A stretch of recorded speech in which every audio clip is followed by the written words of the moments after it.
Chapter 696. James, the project for Animal Supermarket is done. You'll be the director from now on. Hearing Stephen's words, James was overjoyed. Thank you, Mr. Stephen. James had been admiring Stephen for the past few days. He'd thought that he'd learned enough, but now he realized that the gap between him and Stephen was too huge. He'd been with Stephen the whole time, but he couldn't tell that Stephen had hidden tricks in the movie. The truth also proved that Stephen was unparalleled in strength. Don't thank me, thank Chen, Stephen said.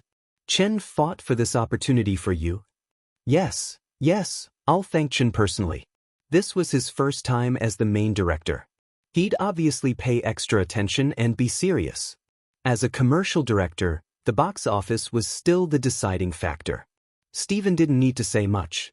James was still his assistant.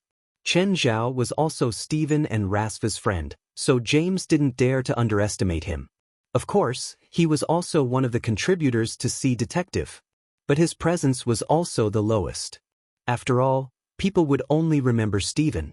Stephen was the biggest star of the movie. No matter if it was the male or female lead, none of them could outshine Stephen.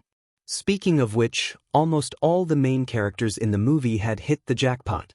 Especially Yafan. She'd gone from a C-list actress to a box office record holder. To be honest, even Yafan didn't expect it. She still remembered that Chen Zhao was the one who'd recommended her. Otherwise, she definitely wouldn't have become the female lead in Stephen's movie. Over the past few days, she'd also entered the ranks of A-list actresses. She didn't need too many movies. Just this one was enough. When the movie had first been released, she'd been criticized badly. They said that she'd ruined Stephen's movie, but for some reason, they said that her acting had a deeper meaning. Actually, she didn't know what she'd acted either. But in just one night, she had become an actress with great potential. What happened to being a vase? Right now, Chen Zhao was swallowing a key. What's wrong? What's wrong? As soon as Chen Zhao swallowed the key, he'd feel nauseous and immediately spit it out. Could he only swallow the key for the first time? Do I have to think of another way to get the other keys? Chen Zhao had a headache. Swallowing the key was the weirdest way he could think of. The result was really effective. Could it be that the other keys also had to be obtained in such a strange way? However, Chen Zhao had always been suspicious. What was the use of the first key? First of all, after using the first key, his body's resistance to damage had increased significantly. Secondly, he could breathe underwater. However, he had no idea what to do when he was alone. Chen Zhao suddenly remembered. Eris was now equivalent to half of the Witch Society's library. Perhaps she had more memories of the key. Chen Zhao drove directly to the headquarters of the supernatural organization. However, when he arrived at the headquarters, he realized that everyone was gone. Only Aduz was guarding the door. Aduz, where did they go? Guild leader, they've gone hunting with Gaia. Hunting? What the hell? Did the supernatural organization have any activities that he didn't know about? It's Mr. West's rule. In order to train everyone's combat ability, everyone has to have a certain number of missions and mission success rates every month. Every time they go out on missions, Gaia's success rate is the highest, so they like to hunt with Gaia. Wasn't this just finding a big shot to suck up to? Of course, Gaia's combat ability was great. She was a battle maniac. Chen Zhao had met her when she'd beaten him up. As for the others, Chen Zhao knew them well. If something happened, they'd retreat regardless of whether they could handle it or not. This was their habit. If they were always by Gaia's side, when would they be able to take charge? If they encountered danger, either Gaia or Chen Zhao would do it. Of course, Chen Zhao didn't want this to happen. After all, he was here to be the guild leader, not a fighter. An hour later, everyone returned. Gaia was still injured, but the others were unharmed. Hey, Chen, you actually came to the headquarters today, Gaia greeted Chen Zhao. Chen Zhao looked at Gaia's injuries. What did you encounter? Guild leader, we encountered a very powerful magical creature, West said quickly. And then, we fought it together. West's voice became softer as he looked at Gaia. Chen Zhao looked at Gaia. Is what he said true? Did they really help? Yes, they helped a lot. Gaia was integrating into the group now, so she didn't want to be ostracized. Oh, how's your preparation for that thing? The thing Chen Zhao was referring to was the treasure hunt at sea. Gaia thought for a moment and said, Chen, I still want to become stronger. But you don't have confidence in yourself? I've been following them for the past few days. I realized that even normal situations are too late for me. For example, the magical creature we encountered today. I tried my best but still couldn't defeat it, so I don't know if we'll encounter more trouble at sea. I don't want to be a burden. If I'm just a burden, I'd rather not go.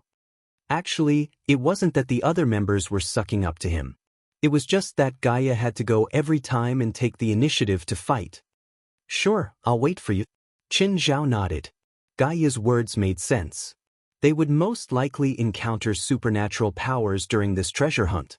So, Chen Zhao felt that Gaia indeed had to become stronger. Regardless of whether they could find the treasure, at least they wouldn't lose their lives. Alice, do you have any key-related magic books in your brain? Search for key. Chen Zhao looked at Alice. Is this a search engine? Search results. We found 1,300 pieces of information related to the key, Alice replied. What about key-related magic books? Search results. Key, magic books, search results. 326 books related to keys have been found. Get them all out. I need some information. Alice screamed. Guild leader, are you going to kill me? Why? Chapter 697. Chen Zhao thought about it. I can't bear to. But Alice cried sadly and hopelessly. Forget it, let's take it slow. Give me a book first. Alice cut off another lock of hair. Just like last time, she lit it before Chen Zhao. Then, a magic book appeared from the ashes. The members of the association had all seen Alice's spell. Alice was very weak in battle, but she was very important to the association. Chen Zhao looked at the small magic book with disdain. The more body parts Alice cut off, the more important the magic book would be. Most of the books couldn't be taken out now. If Alice had to summon a magic book, she might have to be sacrificed. Alice looked at Chen Zhao timidly and then covered her hair lovingly. She was afraid that Chen Zhao wouldn't be satisfied with the summoned book and would cut off more of her hair. What are you looking at? Do I look like such a cruel person? Chen Zhao rolled his eyes. He took the magic book and waved his hand. Kneel down. As if she'd been pardoned, Alice retreated timidly. Chen Zhao flipped through the book and found records about the key. This magic book is a diary. Chen Zhao was very lucky. There was such a message in the magic book. Wei and I saw Amy again. She stole my golden key. She also figured out how to use it before me. She started to change. She could sense more elements. Her adaptability to the environment became abnormally strong. Even though I defeated her once again and threw her into the abyss, it was impossible for me to defeat her. I thought I killed her, but 15 years later, she climbed out of the abyss again. She became someone I didn't know. Her eyes were blind, but her sense of smell and hearing became extremely sharp. She found me. I don't know how she survived in that dark abyss. But I know it must have something to do with the golden key. She became stronger than before, but she was still no match for me. Because in the past 15 years, I have also found a key, a silver key. I also figured out how to use it. This time, I killed her and took the golden key from her again. Chen Zhao finished reading the short autobiography. All of the content was from Wei En's point of view. In his autobiography, he also mentioned the person who once owned and used the golden key, AI Me. After using the golden key, AI Me gained a strong ability to adapt to the environment. Chen Zhao's heart skipped a beat. The real use of the golden key was not as he had initially thought, which was that it could only allow him to breathe underwater. Instead, it was the ability to adapt to the environment. In different environments, the body would instinctively produce certain characteristics to adapt to the changes brought about by the environment. There was also the ability to sense elements. Elements were spiritual energy. In other words, he could sense more spirit chi. This was good news. He could speed up his cultivation. However, the golden key did not make a person unkillable. It only improved certain aspects. Moreover, if one was confined in some special and extreme environment for a long period of time, one's body would undergo even more extreme mutations. Chen Zhao felt that this might be the true use of the golden key. However, he was still a little hesitant. Perhaps the records were not complete. Perhaps even the author, Wei, had not discovered the use of the golden key. He had only discovered it from AI Me. He did not completely understand the use of the golden key. At the same time, in the autobiography, Wei also said that he had also obtained a key, a silver key. The silver key also had different abilities. However, the record stopped there. This was the only record in the entire book.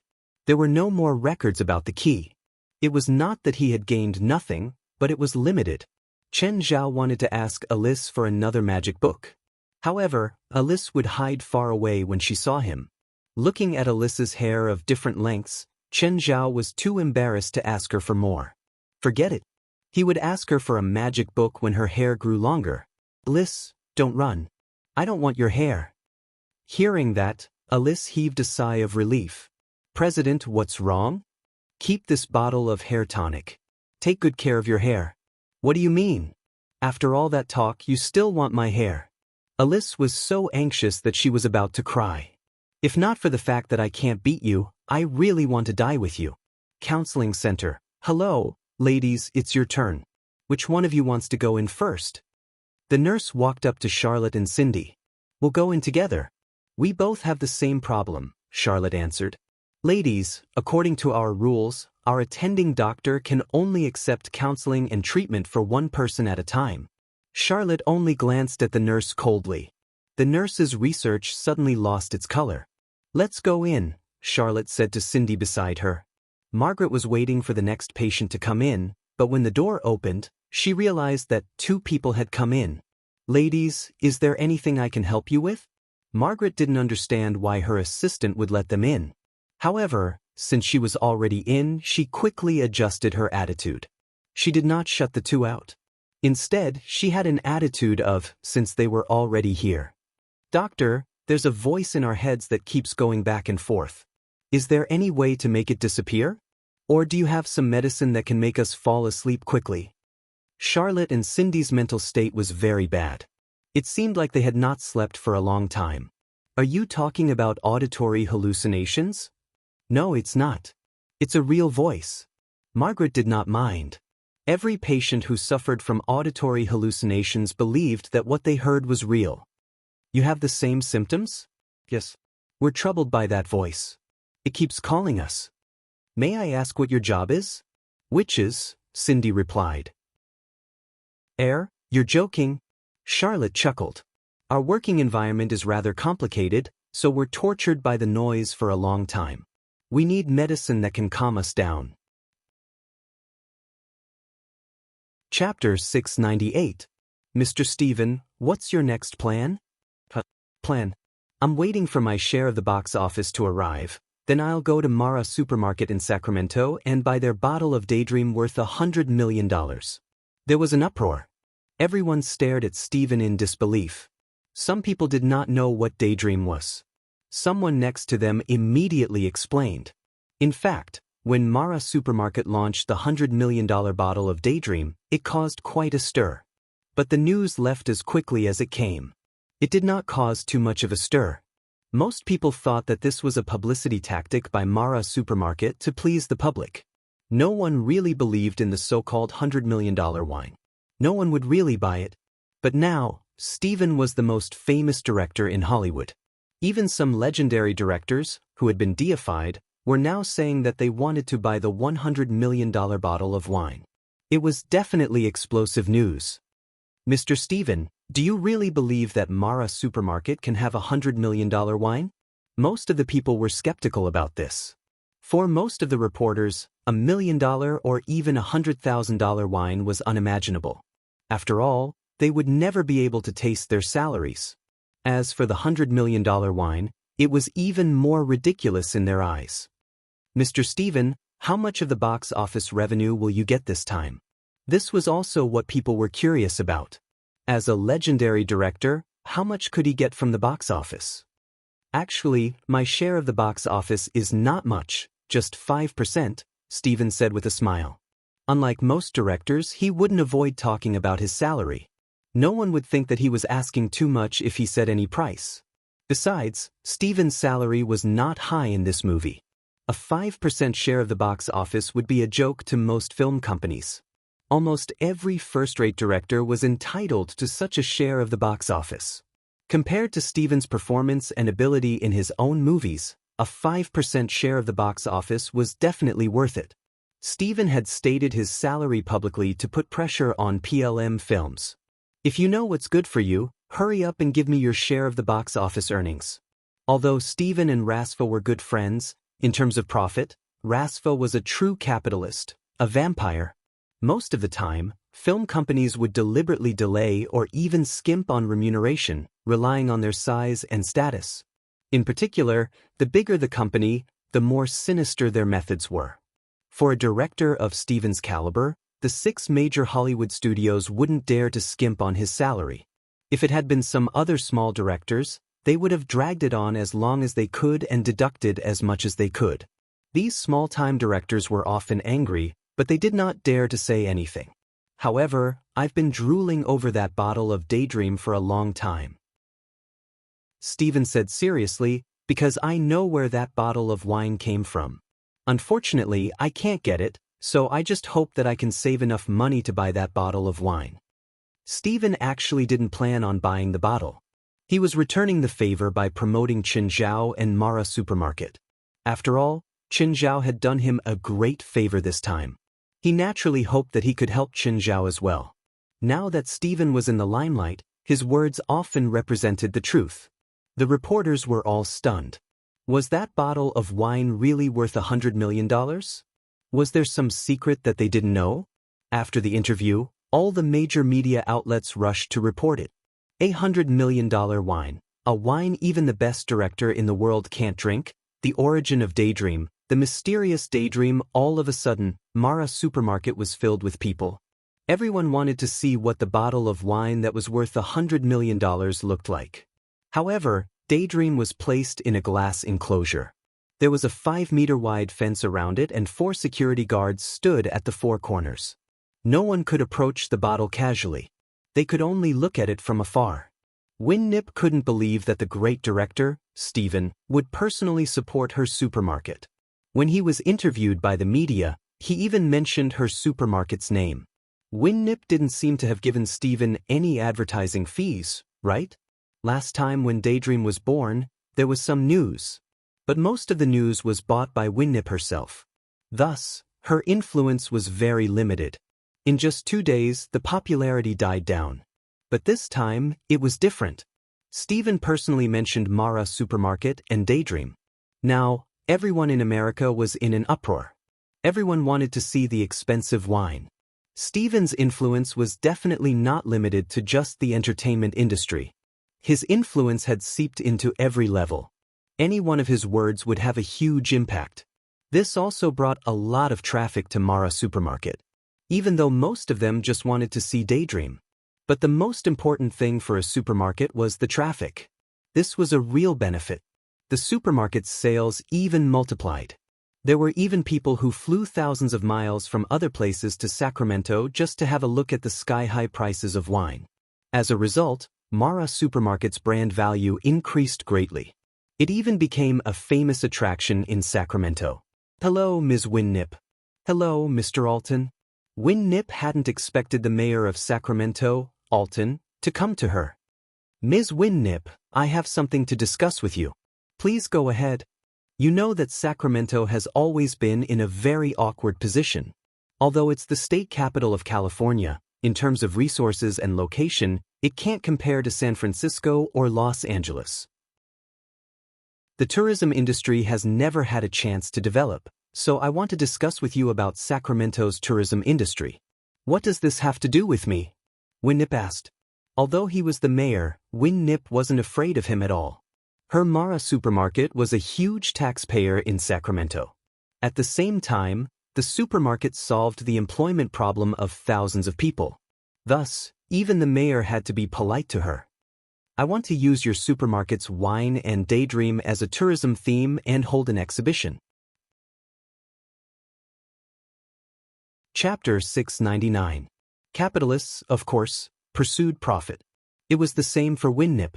They used Daydream as the theme to attract tourists. Even Alton didn't have the right. He had to get WinNip's approval. Second was the exhibition. Daydream had to be loaned out even more.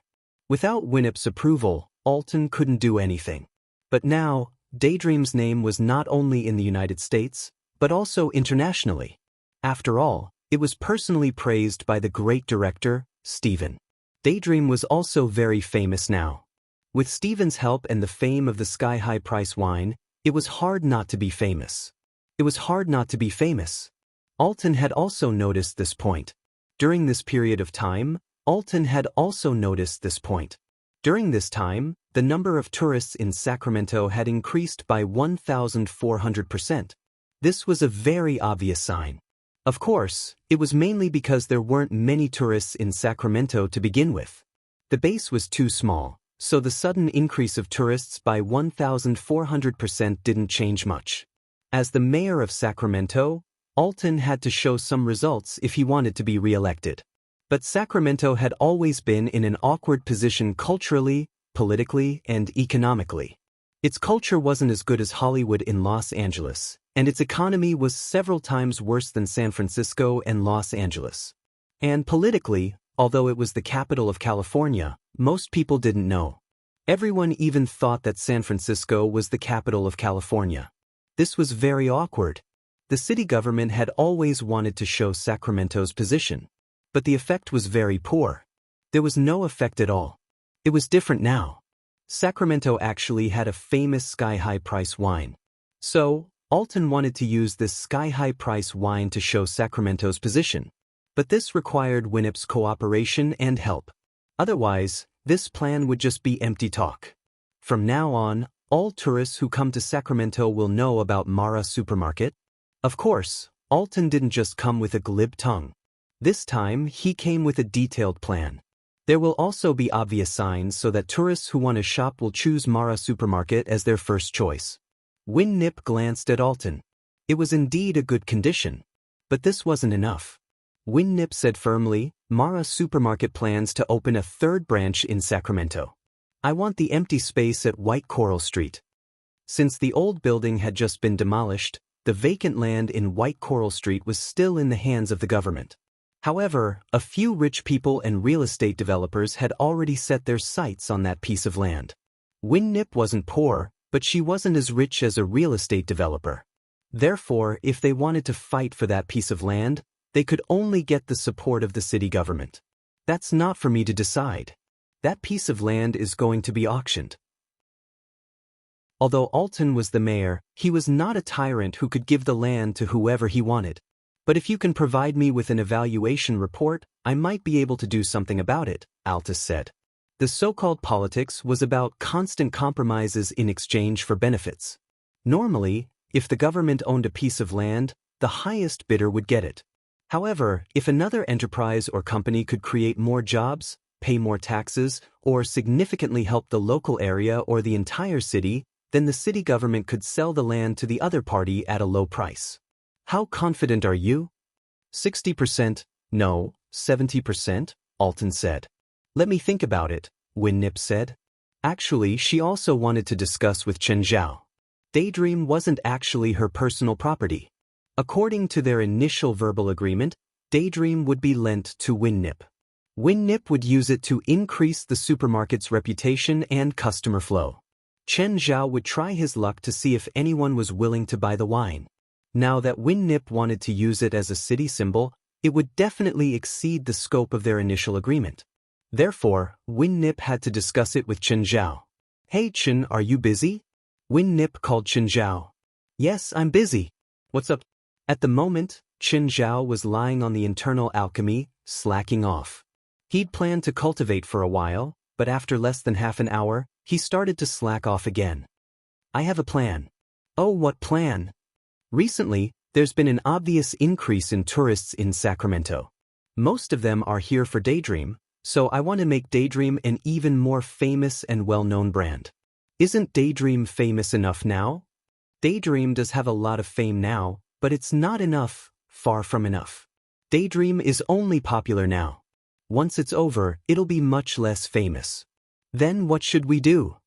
If Daydream is connected to Sacramento, it'll be like the Leaning Tower of Pisa in Italy, the pyramids in Egypt, or the Statue of Liberty in New York. Daydream is just a wine. It's a consumable. Can it bear such a big reputation? If someone buys it, how can it bear the reputation? If someone buys one bottle, put another one on it, Winnip said. Also, the more famous it is, the more potential buyers there will be. Okay, if you think this plan works, then I'll listen to you. It's not bad for me anyway. Chen Zhao's ultimate goal was to make money. If he could achieve a win-win situation while making money, he didn't mind letting Winnip benefit too. Daydream. Mattila's eyes lit up as he watched the news on the TV. He looked at the sky-high wine that the security guards were staring at. Mattila was the richest man in Sacramento. Everything he enjoyed was the best, including wine. But now, there was actually a bottle of wine in this city that he couldn't get. $100 million for Daydream was also a sky-high price that he couldn't afford. But this didn't mean that he'd give up. In his early years, he'd made his fortune by smuggling firearms. Therefore, he had connections with some international armed forces. The price of hiring an international mercenary group was only a few million US. If he could get the wine for a few million, why would he pay $100 million? He was a capitalist. His principle had always been to get the most benefit with the least cost. Chapter 700. Chen Zhao could clearly feel the increase in his magic power. Even if he was slacking off like this. This was mainly reflected in his increased cultivation speed. In the past, it would take him more than 10 minutes to finish one breath. But now, he could do it in a few minutes. This was the benefit that the golden key had given him. He was more sensitive to spiritual qi. However, there was no standard for magic power. Even if there were levels, they were set by Chen Zhao himself. There were 5 levels, A, B, C, D, and E, but Chen Zhao's magic power had long surpassed the levels he had set.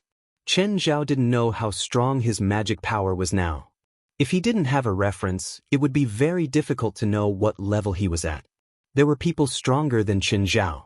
For example, Beelzebub Zophie in Hell or Old Turtle in the River map.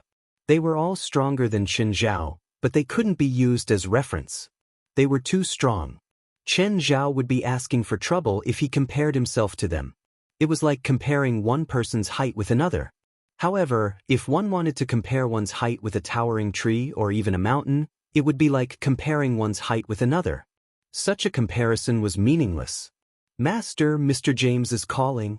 Just then, the butler's loudspeaker informed Chen Zhao that he had an incoming call. Chen Zhao swam back to shore and had the butler call James back. Hey James, what's up? Chen, I'm here to thank you. Thank you for helping me ask Mr. Rasfa. I'm now the director of Animal Supermarket. You're welcome. I only said it once. Chen Zhao didn't expect James to really be the director of Animal Supermarket. Chen Zhao had almost forgotten about this. He'd thought that his words wouldn't be of much use. After all, he was an absolute amateur in this area. If it was just an unimportant role, he might be able to help. But this was the director. His words probably wouldn't be of much use. Mr. Chen, are you interested in playing a role? Any role is fine. James paused and added, maybe not if it's the main character. I don't have that much power. James was still a newcomer, even though he wasn't young anymore. But in the directing circle, he was indeed a newcomer. Is there anyone who died a horrible death? I want to play someone who died a horrible death, but it shouldn't take more than a minute. If it takes more than a minute, it might take a long time to film. Yes? James didn't even need to think. What was so difficult about that? If Chen Zhao had asked for a second or third man, it would probably take a while. But a minute of footage was not a problem at all. They just had to modify the script a little, or they just had to add a new character. If you're free, you can come over and pick a character. When? The crew and I are auditioning here today. You can come over if you have time. I'm bored now. Give me the address. Just then, Steven's call came. Steven's tone had been much more relaxed recently. It was completely different from the previous few months of oppression. He would call Chen Zhao every other day to harass him. "Chen, what are you doing?" "I'm going to James's crew. I heard he's auditioning for actors." "Ah? Are you going to star in a James movie? Last time, I asked you to be a guest star in my movie and you rejected me. Why are you acting in a James movie now? Am I not as close to you as I am to James?" "Fuck, why are you being jealous? I'm just killing time. Maybe I'll change my mind when the actual shooting starts. Then I'll go join in the fun." Steven was clearly bored out of his mind recently. He had never acted in a movie before. When Chen Zhao arrived at James's crew, he realized that it was already filled with people. In any case, they were all unfamiliar faces, men, women, old, young, and even children. Just as Chen Zhao was about to walk in, someone stopped him. "Buddy, line up, okay?" The fat guy pulled Chen Zhao back. "I know the director." "Fuck, I know the director too. Go line up." The guy's coarse voice made everyone look at Chen Zhao. "Don't embarrass Asians." Chen Zhao touched his face.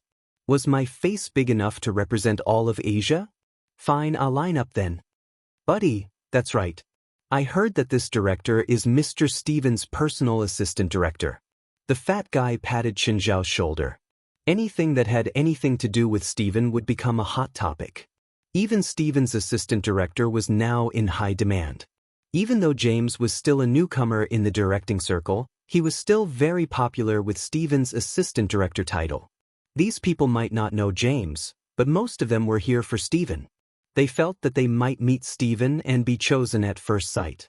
Of course, even if they knew that the possibility was very slim. "Buddy, which role are you here to audition for?" the fat guy asked. Usually, when a crew announced auditions, they would also release some scripts, lines, and roles. Then, the actors would choose their own roles and prepare. Chen Zhao shook his head. "I don't know. We'll see. You can't do this. It's not professional at all. I'm just here to play. You can't do this either. Since you've decided, you have to be serious and do your best." Chen Zhao looked at the fat guy speechlessly. "As long as you're happy." More and more people came for the auditions. There were already 40 to 50 people outside. Chen Zhao had to admit that Steven's name was really useful. Just then, someone walked out and pointed at the first 20 people in the line. "Come with me. Let's go. It's our turn." The fat guy patted Chen Zhao's shoulder. The auditions now were all for small roles, so they weren't auditioning one by one. They were basically piled up in a large tent and let the director and the audition director take a look first. Then, the unsuitable ones would be picked out and the suitable ones would enter the audition. Chen Zhao and the fat guy were quite lucky. They passed the first round easily. Of course, the so-called easily meant that the audition director took a look at them. The passing rate was 50%. Chen Zhao and the remaining dozen people entered the tent. James and a few other role directors and audition directors sat on the side. Chapter 701. Chen Zhao glanced at the fatty. Why did he feel like the guy was even more nervous than him? "Do you need a tissue?" Chen Zhao took out a tissue. "Sure, it's a bit hot today."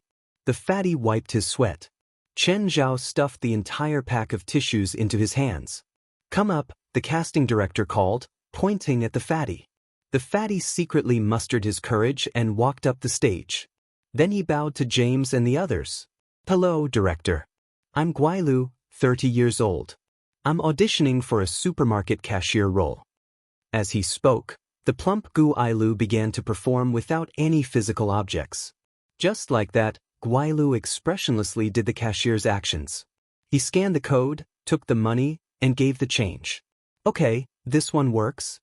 James nodded. The other two casting directors nodded as well. Hearing James' words, Guailu perked up. After bowing, he ran back to his seat excitedly. "How is it? Isn't it easy?" Joy had to be shared with someone. Guailu was sharing his joy with Chen Zhao right now. "There are 5 supermarket cashier roles," Guailu said in a low voice. "You can learn from me later. You can definitely do it." In fact, the actors who followed Gu AI onto the stage also imitated him after seeing Gu AI's performance. That asterisk shoal, Guailu said angrily. He actually copied my method. I didn't agree. He's plagiarizing. Chen Zhao rolled his eyes. How could someone plagiarize something like this? I curse that he can't pass. Guailu's curse seemed to be working. One of the casting directors shook his head. He's not creative at all. This one won't do. Seeing that the actor didn't pass, Guailu clenched his fists tightly. I told you. This kind of uncreative, plagiarizing asterisk shoal can't become a real actor. Chen Zhao glanced at Guailu. You told me to copy you earlier. But then Guailu looked at Chen Zhao with a worried expression. This is troublesome. My method just now isn't working. You have to think of something yourself. Don't worry. I'll definitely pass. Chen Zhao patted Guailu's shoulder. This fatty wasn't bad. This was the first time they had met, and he actually knew how to care about her. It's not that easy. This is a movie with a medium investment. Every character is very important. Gu Ailu said, even if it's a minor character, if they can't display their own characteristics, they will still be eliminated. Chen Zhao still had that nonchalant attitude. Gu Ailu continued to teach Chen Zhao. You need to put away your sloppy attitude. If you want to be an actor, you need to take your job seriously. Guailu continued, do you know Vincent? Vincent? Chen Zhao was stunned. Was this guy famous now? 2 days ago, Vincent had called him to thank him. Although Vincent only played a role in director Steven's movie for less than 5 minutes, he brought the role to life. Just this role alone contained too much information. It also made Vincent a popular star. Before this, he was just a taxi driver. It was because of his love for movies and his seriousness towards the role that director Steven took a liking to him and eventually became a successful actor. Was Vincent really that popular now? Chen Zhao didn't know much about Hollywood and didn't usually watch entertainment news. In fact, Vincent only had a certain level of fame now. As for how popular he was, that was an exaggeration. However, among the extras, Vincent was a very inspirational presence. Vincent's rise to fame was rather short. Secondly, the media had exaggerated it. They had made Vincent's rise to fame into an inspirational story. Of course, it could also be CAA's advertising strategy. Following that, a few more actors were eliminated. When Guailu looked at Chen Zhao, his eyes were filled with worry. Buddy, be careful. Looks like this audition is stricter than expected. Just then, a short-haired man sitting next to Chen Zhao glanced at him in disdain. This guy isn't an actor at all. He definitely won't have a chance. Chen Zhao glanced at the short-haired man and ignored him. What? You don't believe me? I don't think he even knows his lines or how many roles there are. Don't talk there, the worker next to him scolded. You're next. The short-haired man stood up and adjusted his collar, looking very confident. Director James, hello. I'm auditioning for a supermarket security guard. Guailu watched the short-haired man's performance on stage. This guy is a professional actor, different from us. I think his performance is average. He doesn't seem to be much better than you. No, his eyes, the way he looks when he's in character. People like us who haven't learned acting can't express that. As expected, after the short-haired man's performance, the 3 directors, including James, all clapped. Good performance. You passed. Next, the short-haired man answered confidently. The short-haired man replied confidently, as if he had never considered the possibility of failing the audition. Just as he expected, he got the role easily. The short-haired man glanced at Chen Zhao proudly. Idiot, go back early. Don't embarrass yourself here. This place is for real actors, not people like you. What if I get the role? Chen Zhao asked, looking at the short-haired man. Here's $100. If you get any of the roles, it's yours. Buddy, I believe you. I'll give you $100 too. I bet you can succeed. Guailu gritted his teeth and took out the money. Just then, the worker pointed at Chen Zhao. It's your turn? I bet you can't get the role too. Chen Zhao gave the worker the finger and walked onto the stage. James was stunned when he saw Chen Zhao. Just then, the casting director beside James asked, which role do you want to audition for? Whatever, Chen Zhao said. I'll play whatever role you give me, as long as I get 1 minute of screen time. Guailu covered his face. It was his $100. The two casting directors next to James were also speechless. Who do you think you are? 1 minute of screen time? All the supporting roles combined wouldn't get more than 5 minutes of screen time. How could he get 1 minute of screen time? James picked up the script and flipped through it. Then he said, Robert A. is shot to death in the end. How about that? Chapter 702. Everyone followed his gaze. They were all curious. Who would dare to say anything during an audition? But when they saw the person walking out from behind the scenes, shock was written all over everyone's faces. Steven. How could it be him? Why was he here? Usually, even the main director did not need to be present when casting a minor role. It was James' first time being the main director, so he wanted to do everything himself. But why would Steven appear at this audition? At this time, the actors who had not yet auditioned were all sitting upright. Everyone stared at Steven with shining eyes. Was he here to choose a role too? Would he take a liking to her? I don't think it's tragic enough to be killed by random gunfire. Steven looked at Chen Zhao. James, arrange a role for me. I want to end his life with my own hands. No, then I'll play the villain. I'll blow up this poor old man's head, Chen Zhao said immediately. I'll play an old detective. I'll blow up his *s with a gun. I'll strangle him with a rope, Chen Zhao said, pointing at Steven. James, design an action scene for me. I'll use my fist to let him feel my strength. James covered his face as he watched Chen Zhao and Steven bicker on stage. Everyone else was dumbfounded. The short-haired man felt that Chen Zhao would probably be kicked out, not to mention getting a role. I don't care, Steven said shamelessly. I have to kill him in the movie. I don't care, Steven said shamelessly. I have to kill him anyways. Why don't the two of you die together? I have no other choice, James said. Everyone stared at James in disbelief. He actually didn't agree to Steven's request? Could that Asian be some kind of superstar? That was even more impossible. There was no such person in Hollywood. Fine, let's die together, Chen Zhao said. I'm already satisfied to be able to kill a famous director. I can't beat you in real life, but I can finally beat you in the movie. I'm satisfied too. The extras all looked at Chen Zhao with jealousy. This guy could actually act with Steven? After all, this was Steven's first appearance in a movie, and he was lucky enough to be able to act with Steven. Why wasn't such a good opportunity hers? Let me teach you how to act in front of the camera. You're a good director, but that doesn't mean you're a good actor. You might not even be as good as me. At this moment, the extras felt like killing someone. Who cared if Steven could act or not? Even if he acted like a pile of shit, people would still be willing to watch. Being able to interact with Steven in the movie would definitely attract more attention. This was a good opportunity to become famous.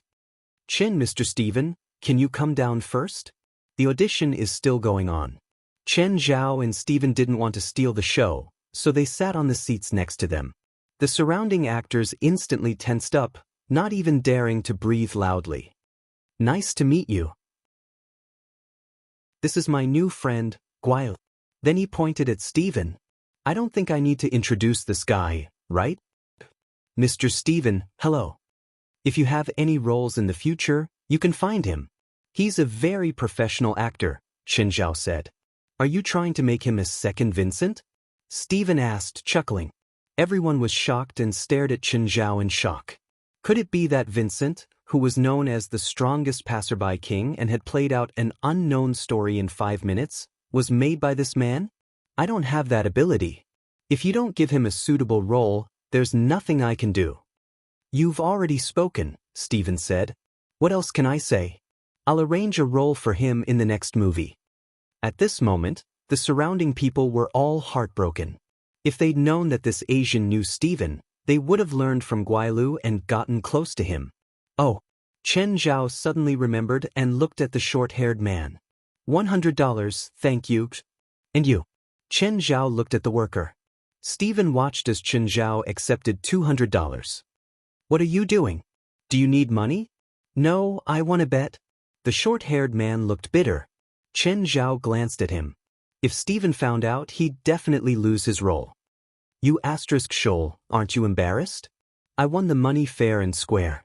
What's there to be embarrassed about? I don't care. You have to act in my next movie, no matter what role you want. My promise last time still stands. You can even be the main character.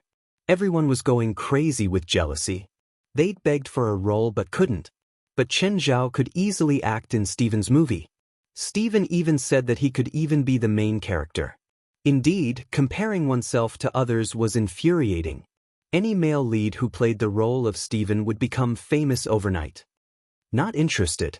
If I wasn't so free recently, I wouldn't even come to James. Hearing Chen Zhao's answer, everyone wanted to kill him. This was director Steven's movie. How could you reject such an opportunity? Is there something wrong with your brain? Chen Zhao's pursuit was different from theirs. He liked fame and money too. But he didn't like to expose everything about himself under the fluorescent lights. Just thinking about it made Chen Zhao scared. Moreover, a main character in a movie would take at least 4 to 5 months from the beginning of filming to the end of publicity. It was fine to play a small role occasionally, but he'd rather die if he had to stay in the crew all the time. Gu Ailu, I'm leaving now. See you if there's a chance. Bye. Chen Zhao and Steven stood up to leave. Just then, Steven suddenly stopped. Oh, aren't you going to give me your contact number? Sorry.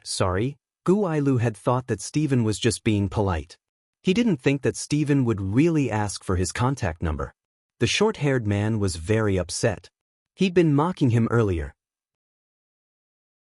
Now that he'd been kicked in the face, it was easy to imagine how unhappy he was. Chen Zhao and Steven's roles were also decided. Chen Zhao would be a bandit and Steven would be an old cop. They'd be outside the main battlefield. There were a dozen scenes in total.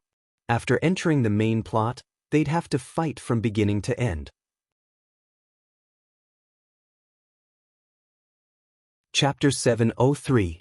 Chen Zhao and Steven were about to walk out of the studio when 3 people walked in. The one in front was Yafan. She was still dressed sexily and had 2 assistants behind her. Hi Chen. Under everyone's gaze, Yafan opened her arms and hugged Chen Zhao passionately. Everyone's eyes widened. She was so many people's goddess. Now, she was hugging Chen Zhao so passionately. Then, Yafan hugged Steven too. Mr. Steven. Why you here? Steven looked at Yafan in confusion. Ever since the movie had been released, Yafan had naturally received more attention as the female lead. Her status had also soared from the bottom of the B-list to the A-list actresses. If she participated in James' movie, she would definitely be the female lead. However, this was only an audition for a secondary role. With her status, she couldn't participate in this kind of audition. I want to ask James for a role, Yafan said, smiling. She hadn't come here without a reason. She'd heard that Chen Zhao and Steven were here, so she'd come. She had a mole in James' crew. A smart woman like her wouldn't get carried away. Even though she'd become famous overnight, her status was still unstable. So, she needed to continue strengthening her position in Hollywood. What did she have to do to strengthen her position? It was simple. Continue hugging people. Of course, she didn't need to lower her head to any role like before. Now, there weren't many people who could provide her with benefits. But Steven was definitely one. No one could say no to him. But it wasn't like she didn't have any. For example, her other backer, Chen Zhao. It could be said that she'd completely relied on Chen Zhao's help to become famous. If Chen Zhao hadn't recommended her to Steven, she probably wouldn't have her current achievements. So, when she heard that Chen Zhao and Steven were going to make a cameo in James' movie, she'd directly come to recommend herself. As the director, James was also happy to give Yafan a cameo role. After all, Yafan had a lot of box office appeal now. Even a cameo role would bring her some profits. James, I want to act as a couple with Chen. James rolled his eyes. Yafan, Chen's the villain. Then we'll be thieves. Fine, as long as you're happy. The group of extras all looked envious. Where did that man come from? Steven and Yafan were actually fighting to act with him. They were either rivals or lovers. Regardless of whether it was Steven or Yafan, one of them would be enough. Where are you going now? Don't follow me, Steven said. It's a men's party. Yafin was a sensible woman. Since Stephen didn't allow her to follow, she wouldn't ask for trouble. All right. Don't show up in front of me again. I know you're all fake. Norma yelled. The two maids beside Norma were confused. Had they done something wrong? Miss, are you talking to us? No, it has nothing to do with you. Get out of my sight. I told you, I won't believe you. Norma screamed frantically. Just then Prague walked over. Prague waved his hand and dismissed all the servants. Norma, what's the matter? Are you okay? Norma frowned. Prague, when did you come? I just arrived. I'm tired. You can go back. Norma, I'm here to discuss our marriage with you. Norma, I like you. Let me take care of you for the rest of your life. Prague walked up and held Norma's hands. Norma tried but couldn't pull her hands out. I'll think about it, Norma replied. Prague stared at Norma. No one could see his expression. His eyes flickered with uncertainty. He opened his hands slightly, as if he was going to strangle Norma's neck. But Norma couldn't see anything. After a moment of silence, Prague put down his hands. Norma, I feel that you're rejecting me. Can you tell me why? Did I do something wrong? No, you're great. Even Prague could hear Norma's perfunctory tone. This made Prague even more displeased. He had done everything, but he still couldn't get Norma's approval. Let's eat together. No, I don't want to eat yet. Norma leaned on her cane and left alone. Norma instinctively rejected Prague. A woman's intuition was very sharp, especially a woman like Norma who couldn't see. She had always been the kind of person who was extremely rational. She didn't know when she started to notice it. She just didn't like Prague. She even rejected him. Norma's unapproachable attitude made Prague even more displeased. These days, some strangers appeared around him. They seemed to be spying on him. If Norma didn't send them, then it must be that uncle of hers. Prague wasn't sure how he gave himself away. So, he didn't have much time left.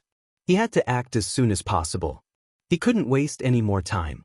Prague took out a small glass bottle. After he opened the lid, a faint aroma floated out. Norma's footsteps suddenly stopped. Figures appeared in front of her again. Norma, are you okay? Prague knew that the hallucinogenic drug was working. He immediately pretended to be concerned and went forward to help her. But what greeted him was Norma's cane. Without any warning, Norma waved the cane towards Prague's face. But what are you doing? Prague covered his face in pain. It's you. It's all your fault. Everything, it's all your fault. Norma roared hysterically. I knew it. I didn't notice you every time you came to me. I didn't even know when you were by my side. But just now, I smelled that aroma. Prague's eyes darkened. Norma, what nonsense are you talking about? Just then, a maid walked over. Prague glanced at her. Miss Norma is acting up again. Bring her back to the room. The maid nodded slightly. Yes, Mr. Prague. Go away, all of you go away. Norma wanted to break free from the maid. But the maid was much stronger than her. She couldn't resist at all. Miss, you need to behave. The maid's voice rang in Norma's ears.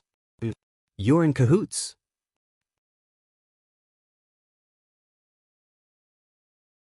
Chapter 704. Mr. Lewis, Prague has entered the manor. Miss Norma's illness is acting up again. I knew it was that bastard, Lewis yelled. At first, he was doubtful of Qin Zhao's words and thought that Qin Zhao had made a mistake. Therefore, he only sent someone to follow Prague and planted an informant in Norma's manor. Of course, the so-called informant was actually Norma's butler. And this butler was not a butler in the ordinary sense. He specialized in serving his family. Furthermore, he had a lot of power. As long as he thought it was possible, he could do it. Even if his master didn't agree, he could make his own decisions. Lewis was extremely anxious. Although he currently had the most assets in the family. But the true heir of the family wasn't him, but Norma. Norma was the most important heir of the family. Even Lewis served Norma. It seemed that Qin Zhao's guess was right. There was indeed something wrong with Prague. How's Norma now? Miss Norma's reaction seems to be bigger than usual today, and she's hitting everyone she sees. Now she's been brought back to her room. You brought it back to your room? Where is Prague now? In Miss Norma's room, too. Just him alone. No, there's also a maid. Louis's heart skipped a beat. He didn't know what Prague wanted to do. But it would be very difficult for him to do Norma any harm at the farm. Unless he was in the manor and had a mole. And who could get close to Norma so easily? It could only be someone in the manor, especially Norma's maid. Bring people in immediately. Hurry up and protect Norma, Louis shouted anxiously. I'll bring people over immediately. The butler was a little anxious when he heard Louis's words. Originally, it was not convenient for him to casually enter Norma's room because of his identity. Now that he heard Louis's words, he immediately noticed. Norma seemed to be trying to attack the maid who was holding her. He had watched Norma grow up, and he recognized Norma's upbringing. Norma would never attack a maid. There was something wrong with that maid. The butler immediately called a few servants over. Follow me. The butler brought them to Norma's room and pushed the door open. He didn't push it away? Break it open? This is the young lady's room. The servants were a little hesitant. Break it open, the butler ordered again. Bang, bang. At this moment, Norma, Prague, and the maid in the room heard the crash outside the door. Prague's expression changed. Oh no, we've been exposed. The maid was still calm. It doesn't matter. It will be exposed sooner or later anyway. Well now, Prague asked nervously, then we won't be able to get the Klalim family's wealth? You're after Klalim's property, but I'm not, the maid said calmly. Undine, what do you mean? Are you going back on your word? Prague looked at the maid angrily. I don't mean to go back on my word. If everything goes well, of course I wouldn't mind you getting the Klalim family's wealth. But now that everything is exposed, do you think the plan can still be carried out? Prague's face became even more gloomy, and he shot a cold glare at Undine. If his eyes could kill at this moment, Undine would have been hacked into pieces by him. However, Undine didn't care. She just glanced at Prague. What if they rush in? They won't be able to unless they blow the door open, Undine said calmly. Undine said indifferently. She had been serving in this manor for 10 years. She knew this manor better than Prague. She knew how sturdy Norma's room was. Undine's mentality was much better than Prague's. Even in this situation, she didn't move. Prague was scared to death. Well now, what do we do? Tie her up, Undine said, pointing at Norma. What are you doing? What do you want? Norma struggled crazily, but she was still no match for Prague. Prague lay on Norma's body, greedily inhaling her fragrance. Such a sweet smell. Prague's hands started to get naughty. No matter how Norma struggled, it was useless. Undine looked back at Prague. You better finish it in 3 minutes. Otherwise, you better get out of the way now. That door is hard to destroy, but it doesn't mean it's absolutely safe. Prague climbed up reluctantly from Norma's body. He turned back to look at Undine. Undine was holding a dagger. The dagger was carved with obscure patterns. Just then, Louis arrived at the manor with his men. What's the situation now? Master Louis, Mrs. locked inside, the butler said. The door can't be opened. Louis looked at the metal door that was like a piece of art. Can you handle it? Boss, this door can't be opened by humans alone, but we can blow it up. Then blow it up. We need to get materials from the car. Hurry up. Suddenly, Norma's screams came from inside the room.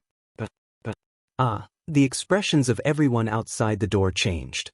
Louis even exclaimed, hurry, hurry, hurry. Go get the things. Inside the room, Undine dug one of Norma's eyeballs out.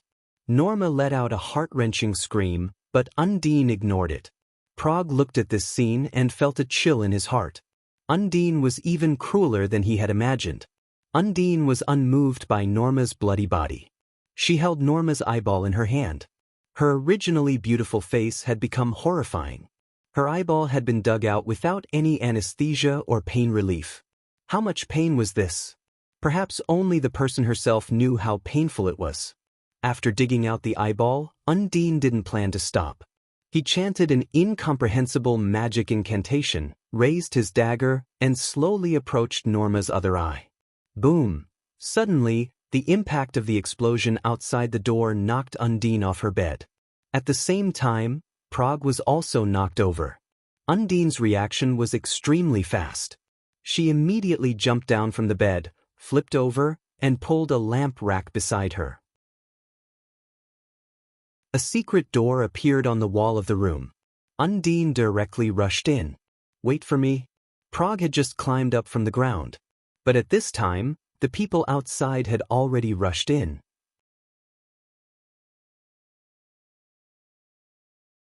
Chapter 705.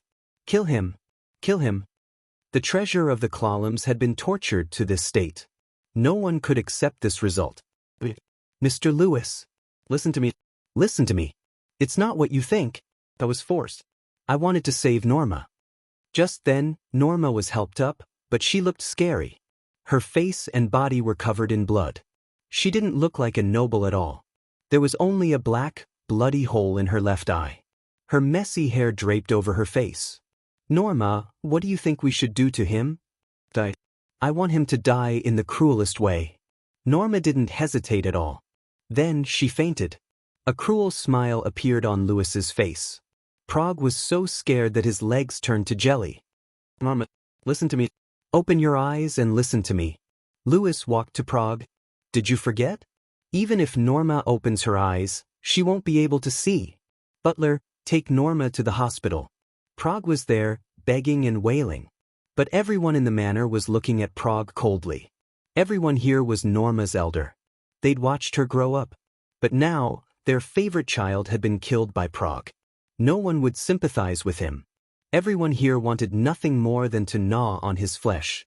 The butler and Lewis waited at the door of the emergency room. "Mr. Lewis, will Miss Norma be okay?" Lewis's heart was heavy. He should have listened to Chen Zhao and killed Prague. Why did he have to drag it out until now? Until everything was irreversible? 1 hour, 2 hours, 3 hours. For the people outside the emergency room, this period of time was like torture. Finally, the door of the surgery room opened. "Doctor, how's my niece?" The doctor shook his head. "I'm afraid she won't survive the night." "What? How can this be? She only has an eye injury. How can her life be in danger?" Lewis pulled the doctor back. "Did you make a mistake during the surgery? If it's your mistake, I'll throw you into the sea to feed the sharks." "Mr. Lewis, Miss Norma's eyes weren't injured. Her entire eyeball was dug out. Her nerves were severely damaged and she was infected with bacteria, causing complications. Her current situation is very dangerous. You should be mentally prepared." After the doctor left, Lewis exploded. "I'm going to kill him. I'm going to kill him. Is Butler Prague dead? I want to kill him myself." Lewis didn't care that there was a doctor here. He lost his mind and roared crazily. However, no matter how angry he was, no matter how much he roared, it was useless. Finally, discouraged, Lewis sat in his chair, clutching his head. He kept blaming himself as tears streamed down his cheeks. "Mr. Lewis, you are so capable. You have a way to save the young lady, right? There are so many good doctors in the world. You must have a way, right?" Lewis suddenly raised his head and hugged the butler. The butler was frightened by Lewis's actions. Lewis, on the other hand, exclaimed in surprise, "Yes, the best doctor. I got it. The best doctor." Lewis hurriedly took out his phone. "Hey Chen, come and save my niece." Chen Zhao glanced at the time. "What time is it?" "Chen, my niece's eyes were dug out. She's in danger. Hurry and save her." Chen Zhao rubbed his eyes. "Who did it? Prague and another woman? What's the situation now?" "They said that her nerves are severely damaged and she's infected with bacteria, causing complications. But I'm in LA now. I'll arrange a plane for you. Fly over immediately. As long as you can save Norma, you can have as much money as you want. Even $10 million US? "Yes, no problem," Lewis answered without even thinking. "I'll transfer the money to you now." "Don't transfer the money yet. Wait until I get there and see the situation." Chen Zhao nodded. "I'll go now." Fei Lai opened her eyes slightly. "Are you going out?" "Yes. The patient is in danger. I need to go out." "Be careful." "Okay." Chen Zhao kissed Fei Lai's forehead. "Sleep well." Don't tire yourself out. Fei Lai's heart ached for Qin Zhao, especially after that night in New York. After that, he'd slept for more than 2 days. After that, Fei Lai often helped Qin Zhao relieve his stress. I will. After packing his things, Qin Zhao went straight to the airport. When they arrived at the airport, a captain immediately walked up to them. Hello, are you Mr. Qin? Yes, I am. I'm hired by Mr. Lewis to take you to New York. Okay. Qin Zhao nodded. Qin Zhao didn't know how much Lewis had paid to skip the security checks and board a plane directly. The plane Lewis found for him was a Boom Supersonic, a supersonic passenger plane that could go up to 1,400 kilometers per hour. After reaching a certain height, it could go up to Mach 2. The straight-line distance between Los Angeles and New York was almost 4,000 kilometers. Including takeoff and landing, the entire process would only take 3 hours. Lewis had put in a lot of effort to get Qin Zhao to New York as soon as possible. When Qin Zhao arrived at the airport, a few more people came to pick him up. They were all arranged by Lewis. The journey was smooth and they reached the hospital directly. When Qin Zhao saw Lewis, he was talking to the doctor. Where's Ms. Norma now? Qin Zhao asked Lewis directly. The patient is in the ICU. She can't see outsiders. The doctor glanced at Qin Zhao. Seeing the medical box on Qin Zhao's back, he guessed that Qin Zhao was probably a doctor too. However, he was very sure of his professionalism. No doctor would be able to help him now. Take me there immediately, Qin Zhao said. And turn off all the surveillance cameras. Sir, who are you? Do you know what you're saying? The doctor looked at Qin Zhao, dissatisfied. Can I see your license? Sorry, I'm an illegal doctor.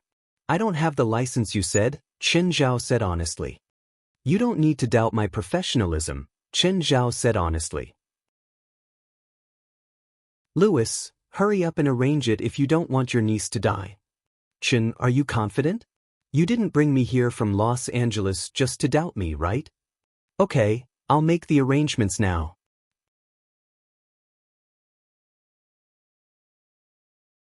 Chapter 706.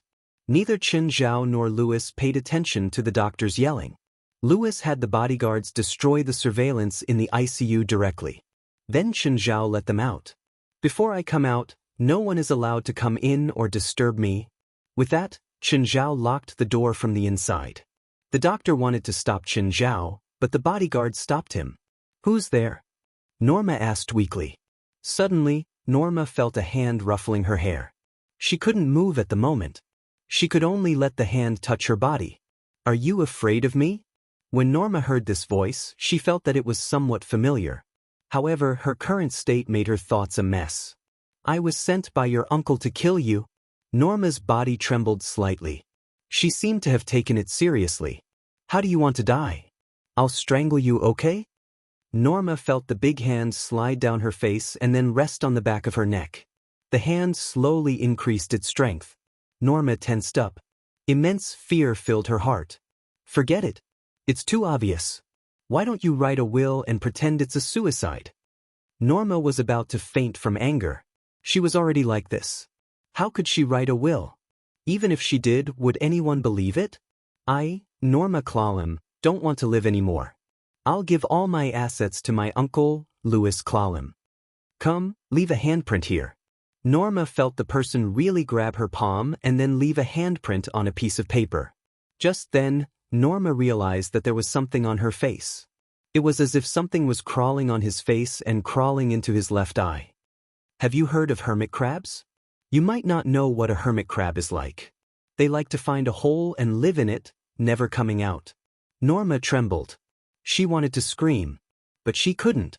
Unprecedented fear engulfed her body and mind. She was born blind and had never seen hermit crabs before. Plus, she had never heard of them in her upbringing. When he heard about hermit crabs, his first reaction was that his hair stood on end. Don't worry, you don't have that much time. The hermit crabs will parasitize your eyes, lay eggs, and give birth to a lot of hermit crabs in your brain. They'll eat your brain and then you'll die. No. Norma was so scared that her brain almost stopped working. She could feel that there seemed to be something wriggling in her originally empty eye sockets. Is this a hermit crab? Had it started laying eggs in his eyes? Norma began to let her imagination run wild. Just then, Norma suddenly opened her eyes. Illusion? Was it another illusion? This was the first time Norma had the feeling of seeing. Her face was still filled with fear. In the haze, she saw a figure. The figure was always in front of her, holding a very thin knife in his hand. She did not know what he was doing. Noises kept coming out from her mouth. At this moment, Norma couldn't move and could only endure it passively. Have you seen The Ripper? It's an interesting movie. You have to watch it when you're free. It's really interesting. Chen Zhao kept talking. He was really bored. Scaring Norma was also interesting. However, he did not notice that Norma had already opened her eyes slightly and was still talking to herself. Suddenly, Chen Zhao turned his head and saw Norma staring at him with her eyes wide open. Are you awake? Chen Zhao waved his hand. Can you see? Norma nodded with difficulty. Chen Zhao wiped the sweat from his forehead. Okay, my job's done. Chen Zhao pulled the white cloth over Norma's head. Then he opened the door and walked out. Louis immediately rushed over. Chen, how's Norma? Chen Zhao looked back and shook his head. Go in and see her. Louis poked his head in and immediately burst into tears. Norma, I'm sorry. Louis had already laid the cloth in front of Norma's bed and was crying his heart out. Just then, the doctor at the door finally grasped the opportunity and pointed at Chen Zhao. You murderer! You murderer! Why is this happening? Why is this happening? Chen, didn't you say that you could cure Norma? Why is she dead? Louis could not control himself anymore. I tried my best. Tried your best? How can you still smile when you tried your best? You didn't even try your best. I trusted you so much. Why did you disappoint me? Louis criticized Chen Zhao. Just then, the white bedsheet moved a little. Louis was startled and fell to the ground. What's going on? Norma's body moved just now. Maybe she came back to life, Chen Zhao said. Uncle, Louis shivered. Did she really come back to life? Louis had encountered paranormal events before, but his thought process was still like a normal person's. He knew that ghosts existed and obviously believed in zombies. Uncle, Louis heard Norma's voice again. This made him even more afraid. Carefully, he walked up and slowly removed the blanket. Then he saw Norma lying there. Her left eye, which should have disappeared, seemed to be there again. However, the pupil was clearly different from the right eye. Norma, rest in peace. I'll help you take revenge. Don't come back to life, okay? You're my uncle? Norma asked hesitantly. She was not sure, but Louis's voice was very familiar. However, she had never seen Louis before, so she was not sure if the person before her was Louis. If she closed her eyes and listened carefully, she would be able to hear it. However, her vision still affected part of her judgment. You can see me? Louis looked at Norma in confusion. You're not dead? Louis turned to Chen Zhao. Why isn't Norma dead? Uncle, did you ask him to kill me? Why would you say that? You're my little Norma. How could I let someone hurt you? He said you asked him to kill me and then take over my property. In the beginning, he wanted to strangle me to death. Then he asked me to put some kind of fingerprint on it. In the end, he put a hermit crab in my eye. He said he wanted the crab to lay eggs in my eye and eat my brain. Louis's face darkened. He turned his head angrily and looked at Chen Zhao. Chen, what's going on? I was bored, so I practiced my lines. Can you accept this explanation? Louis felt like he had been tricked. Norma isn't dead. Why did you say she's dead? Think back. When did I say that she's dead? You covered her face with the blanket. I was afraid that she would catch a cold. You said you tried your best.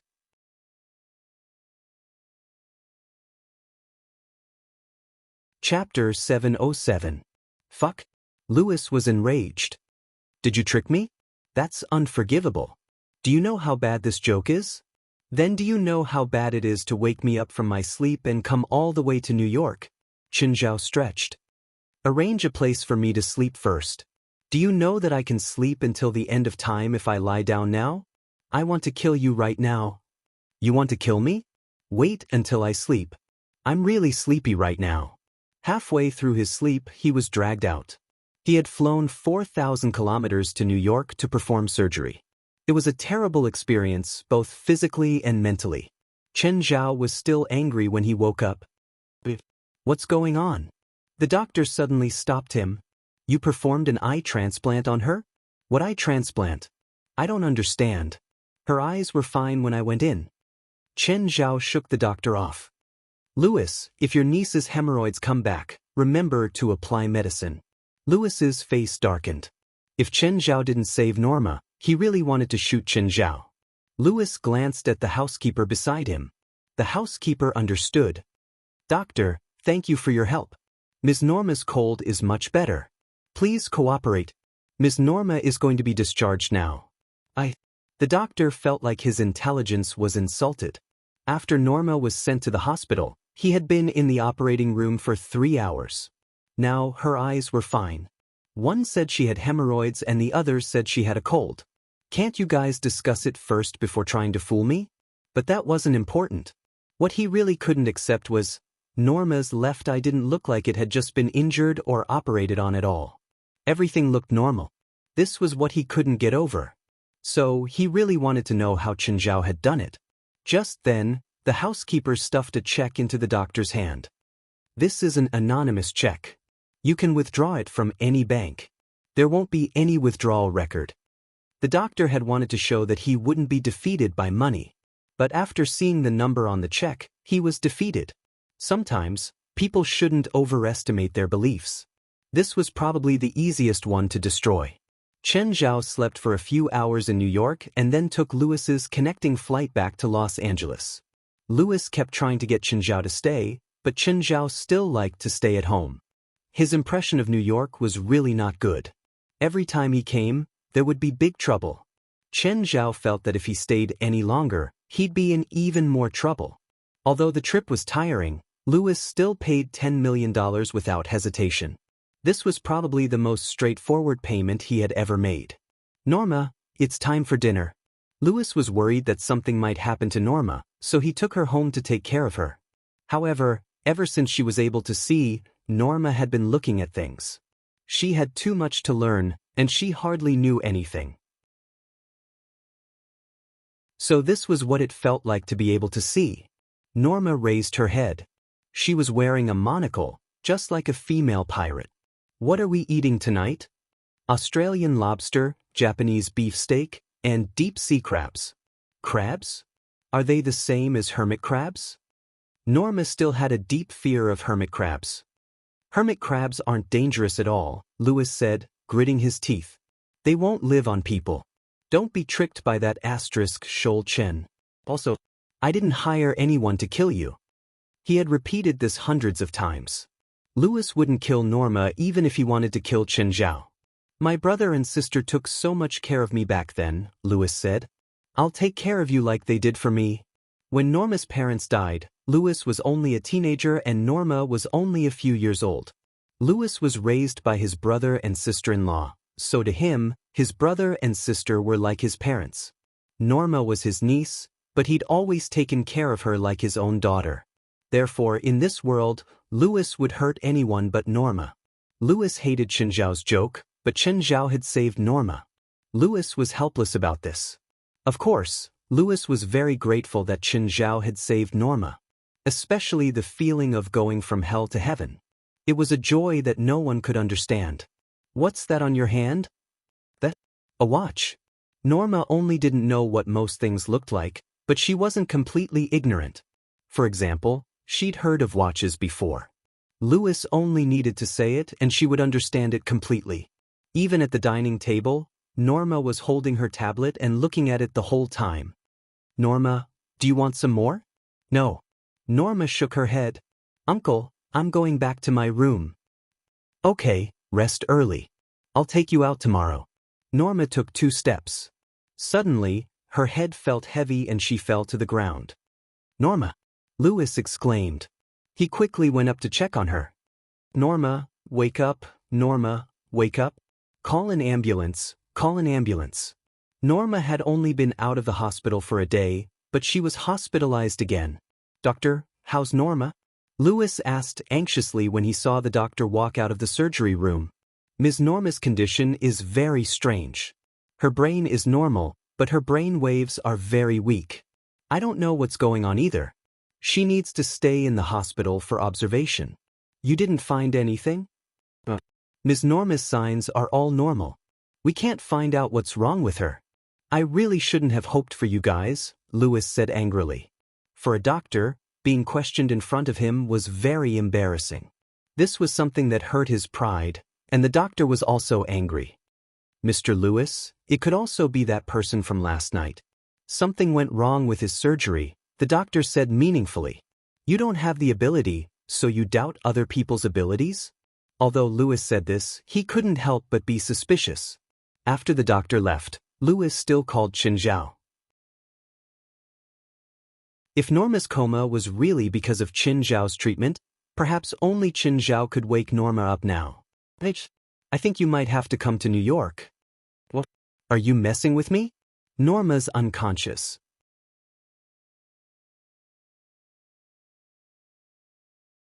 Chapter 708. Qin, I didn't mean that, but the doctors are almost sure about Norma's problem, so I need your help. Tell me about Norma's symptoms first. She's in a coma without any symptoms, Lewis said. The doctors can't tell either. Her body's fine, but she won't wake up. Qin Zhao's heart skipped a beat. Life and death crisis? Take Norma home immediately. Also, arrange a plane for me. Wait, I'm not the only one going to New York, Qin Zhao said. Qin, do you know the reason? I'm not sure, Qin Zhao answered. What do you mean? Because it's not an illness or injury. It's something more complicated, Qin Zhao said. A supernatural power. Qin Zhao wasn't sure because Norma's situation was different from the first time. Board's daughter, Aisha, had been attacked and her life was in danger. Because of Qin Zhao's help, she successfully survived. Then, she was unconscious for 3 days and went through a life crisis. However, Aisha didn't wake up in the middle. Norma had woken up after Qin Zhao's treatment that day. From Lewis's words, all the signs pointed to the fact that Norma was going through a life crisis right now. Therefore, Qin Zhao couldn't be sure if Norma was really going through a life crisis. What does this have to do with Norma? She's just a normal girl. Okay, no matter what, don't panic. Wait for me to bring people over. Isn't it very troublesome this time? You're actually bringing people over? Some of my subordinates, Qin Zhao said. Oh, disperse everyone in the house so they won't be affected? Will it be dangerous? Of course, if it's really as I guessed, Qin Zhao said. Okay, stop talking. I'll go get people now. Hurry up and prepare a plane for me. Going out again? Fei Lai asked. The patient I saved yesterday also seems to be showing signs of a life and death crisis. Fei Lai knew what a life and death crisis was. When Aisha had gone through it, she was one of the people involved. It was also that incident that had exposed her to supernatural things. Fei Lai wasn't worried about Qin Zhao. After all, she knew that he'd dealt with it easily. Gaia, where are you now? My gym just closed. What's wrong? There's an operation. It'll take at least 2 days. Get ready. This operation is going to be very exciting. Hearing this, Gaia became excited. Qin Zhao heard Gaia clapping her hands over the phone. 1 hour, LAX airport. Okay. After hanging up, Qin Zhao called West. West, call everyone. There's an operation. Call Aduz as well. Just treat it as one of the benefits of our association. Guild leader, didn't you say it's an operation? West felt that since it was an operation, there would definitely be danger. Would Qin Zhao gather all the normal enemies? Therefore, from West's point of view, this operation must be very dangerous. Perhaps it would be the same as the last time when he fought with his family, and he would have to go on an adventure somewhere. Dangerous for that. I don't understand. This mission might involve a shaman who awakened on the 3rd day. Puff, a shaman who awakened on the 3rd day? Awakening the tribulation of life on the 3rd day was something that only existed in legends. Guild leader. If you dare to be a deserter, I'll throw you out of the plane. Qin Zhao knew what West was going to say without needing to speak. West's face was covered in tears, thinking about how scary Qinzhao was. As expected, Qinzhao was even scarier than the tribulation of life on the third day. A group of people gathered at the airport. Apart from West, everyone was excited. Their big brother's security guard, Aduz, was dressed casually. He dragged 2 suitcases behind him, his face filled with excitement. Guild leader, thank you so much. Where are we going this time? When Aduz heard that it was a vacation, he excitedly stuffed all the luggage into the suitcases and rushed to the airport. New York. The others were also excited. New York. Chen Zhao wasn't in a good mood, because every time he went to New York, nothing good would happen. The first time was the grandfather and the evil spirit society. Chen Zhao had gone all out in that battle. The second time was the god of otherworldlings, something that looked like Yogg-Saron. The day before yesterday was the third time. Chen Zhao came and left in a hurry. He'd thought that he would be safe this time. But in less than 2 days, he had to go to New York again. Chen Zhao felt that this time would be even more dangerous than the second time. West frowned. He really didn't want to pour cold water on them. These kids were still too young. Did they really think it was a vacation with the guild leader? President, Billy asked, are you paying for the plane tickets and accommodation to New York? Private plane, luxurious manner, Chen Zhao said. Private plane? President, you mean we're going to take a private plane? Everyone was excited. Normal people might never have the chance to take a private plane in their entire lives. But now, they had the chance to take a private plane. How could they not be excited? The more benefits Chen Zhao lost, the more uneasy West was. Was he going to save the world this time? I'm willing to even save the world if I can take a private plane, Moore said. His and Morad's injuries were completely healed.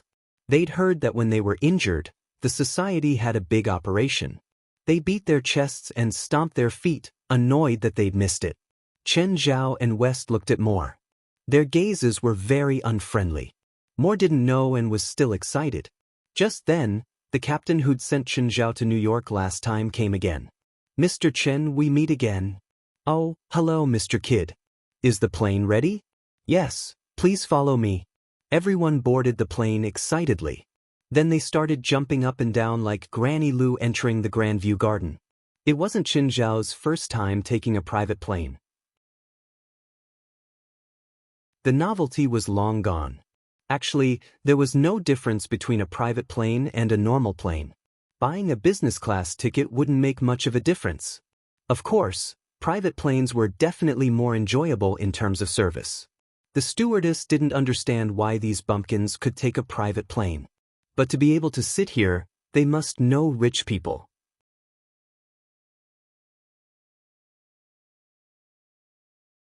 Chapter 709. The plane landed smoothly. The people from the supernatural organizations still wanted more. They wanted to circle around in the sky a few more times. 3 hours wasn't enough for them. Chen Zhao realized that there were fewer people at the New York airport today. They landed at JFK, one of the busiest airports in the world. Almost 200,000 people took off and landed here every day. The annual capacity was close to 60 million people. But Chen Zhao realized that the departure lounge was a bit empty today. There were only a few people. Just then, the broadcast sounded. Sorry, dear passengers. Due to the heavy fog, the airport will be closed temporarily. We apologize for the delay. So it's the fog. Chen Zhao realized. But New York was a coastal city, so it was rather humid. The clouds and humidity from the sea would often cover the entire city at dawn. But it was nighttime now, so the runway had lights. The fog was probably very heavy to stop flights at the airport temporarily. They didn't notice it when they landed. When they came out of the airport, they realized that the fog was indeed quite heavy. President, where are we going now? Waiting for the car, Chen Zhao said. Soon, a few luxury cars stopped before them. Hello, Mr. Chen. The boss asked us to pick you up. Okay, help me arrange for them too. Seeing the luxury cars, everyone was very happy. West, on the other hand, had a bitter expression on his face. Just stay here and be happy. You'll all cry later. Wow, such a huge manor. Moore looked at the huge manor in excitement. The president really didn't lie to us. Morid also stared out the window. Don't embarrass yourself there, Jalanash said coldly. We're not here for a vacation. We're here for a mission. What mission? Belia said. I think the president must think that our daily training is too hard, so he found an excuse to call us here. West glanced at Belia. Looks like you don't know our president well enough. Would he be so kind as to call them to New York with a mission as an excuse? Aren't you being too optimistic? The car slowly came to a stop, and Louis immediately came to greet them. Chen, you're finally here. Louis looked at the strange group behind Chen Zhao. There were both men and women. Two of them were older. Just where did this strange combination come from? They are? I'm here to help, Chen Zhao said indifferently. Them? What could they do to help? Louis was very doubtful. Alright, since they were brought here by Chen Zhao, he would believe him for now. Did Norma bring it back? Yes, I've brought it back. It's upstairs now. Have someone make arrangements for them. Let's go upstairs. Louis and Chen Zhao went to Norma's room and saw her lying on the bed. Chen Zhao could vaguely feel a trace of magic in the room. That's right, this feeling was the same as Aisha's last time. At this moment, Norma was really going through a tribulation of life. Chen, how's it going? Pretty much what I predicted, Chen Zhao said. So what do we do now? Send all the servants and bodyguards away. What happens next is not something they can participate in. But tonight or tomorrow night, a large number of evil spirits will attack this place, or more accurately, they will attack her. But don't ask me why. I want to know why. Anyway, that's what happened. She'll wake up after midnight tomorrow night. You mean, as long as she survives the evil spirit attack, she'll wake up? Yes. But go ask God. Chen Zhao rolled his eyes. Will there be a lot of evil spirits attacking? Probably a lot. Can you handle it? Louis asked worriedly. And you still have to protect Norma. Don't worry. The people I brought are all professionals. Just then, cheers and laughter came from downstairs. Chen Zhao and Louis walked to the balcony and saw that the people from the association had all changed into swimsuits and were playing by the pool. Are they professionals? Louis looked at Chen Zhao. You have to understand that people with abilities are usually different from ordinary people. The night was peaceful. At least, the manor was filled with cheers and laughter. They had never enjoyed such a luxurious lifestyle before. The food and lodging were all the best. With their salaries, they probably couldn't even spend a night here. How could they let go of such a great opportunity? Early the next morning, Louis asked all the servants and bodyguards to go on holiday. President, where are we going to play today? Belia looked at Chen Zhao expectantly. Chen Zhao's face darkened. I asked you to come for a mission, not to play. Can't you see how thick the fog is? Do you believe that you'll die on the road when you turn a corner? The fog in New York was even thicker than last night. Such a heavy fog had seriously affected the safety of traveling in New York. The visibility was less than 5 meters. Even with the headlights on, one could only see a blurry light. This reminded Chen Zhao of the classic horror movie, The Fog. Everyone originally planned to stroll around Times Square today, and then go to the Statue of Liberty to take a look. In the end, the fog ruined their plans. While everyone was making a ruckus, Chen Zhao was calmly cultivating in his room. Of course, this so-called calmness was only for the other people in the association. If I'm this diligent at home, I'd probably become an immortal. In the depths of the dirty sewers, there was an underground palace. Of course, it was too much to call it a palace, but it wouldn't be an exaggeration to call it a mansion. This used to be the grandfather's residence. Even though the grandfather was an evil ghost, he still enjoyed things that humans couldn't enjoy. However, not many people knew about this place. Most of them weren't humans either. The grandfather had passed away for a long time, but someone else occupied this place. On the surface, Undine was an ordinary maid in the Klallam family, but she actually had another identity. Probably no one knew that the grandfather wasn't the absolute ruler of the evil spirit society. There was also an unknown existence, matriarch. From her name, one could tell that she had an unbreakable relationship with the grandfather. If the grandfather was the tyrant of the evil spirit society, then matriarch was its brain.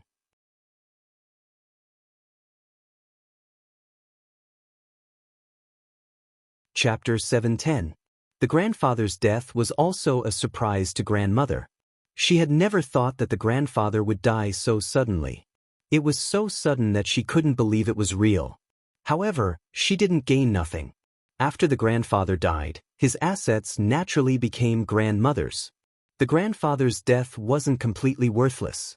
Most people thought that the grandfather's entire fortune was the evil spirit society. In reality, the evil spirit society was formed by a group of evil spirits mixed with dragons and snakes. Some were strong and some were weak, but they were still evil spirits. And in this city, there were as many evil spirits as one wanted. The evil spirit society could be formed again after disbanding. What was truly valuable was the grandfather's inheritance hidden in an unknown place. The other two factions of the Japanese pirates in New York City, the Witch Society and the Sorcerer Society, were gone. The Evil Spirit Society, the Witch Society, and the Sorcerer Society seemed to coexist. They were formed almost at the same time, and the three had been fighting each other for 200 years. The time of their demise was so close. Although it was an accident, it was also the result of fate. Grandmother felt it was a pity for the grandfather's death, but she wasn't sad. She was even glad that the grandfather was dead. No one could control her anymore. No one would be able to threaten her. Grandmother had always relied on devouring the souls of the living and stealing their bodies to continue her existence. For example, her current body was an ordinary maid. It wasn't easy to find a body that she could maintain for a long time. The great matriarch didn't know where she could find the next body she could live in. And this body was rapidly aging. The body that had been in its 20s now looked like it was in its 30s. This was also the result of being possessed by grandmother. The body was aging faster and faster. According to the normal speed, the body would completely age in about 5 years and lose its function. But now, grandmother had obtained the grandfather's inheritance and even his secret. This secret was also the most valuable thing in the grandfather's inheritance. She no longer needed to spend so much effort to find a physical body to attach herself to as she did in the past. She could exist for a long time like the grandfather. And be as strong as the grandfather. No, stronger than the grandfather. Because she had something the grandfather didn't have. The first mother dug her eyeballs out, but her expression did not change at all. This body did not belong to her in the first place.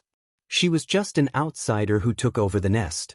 Her soul and body had not fused, so injuries and pain would not affect her.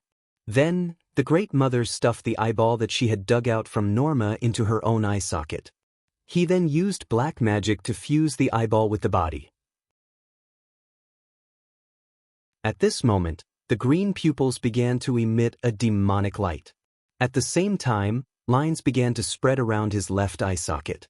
These lines began to cover the left side of his face. As the original owner of the eyeball, Norma did not know how to use it at all.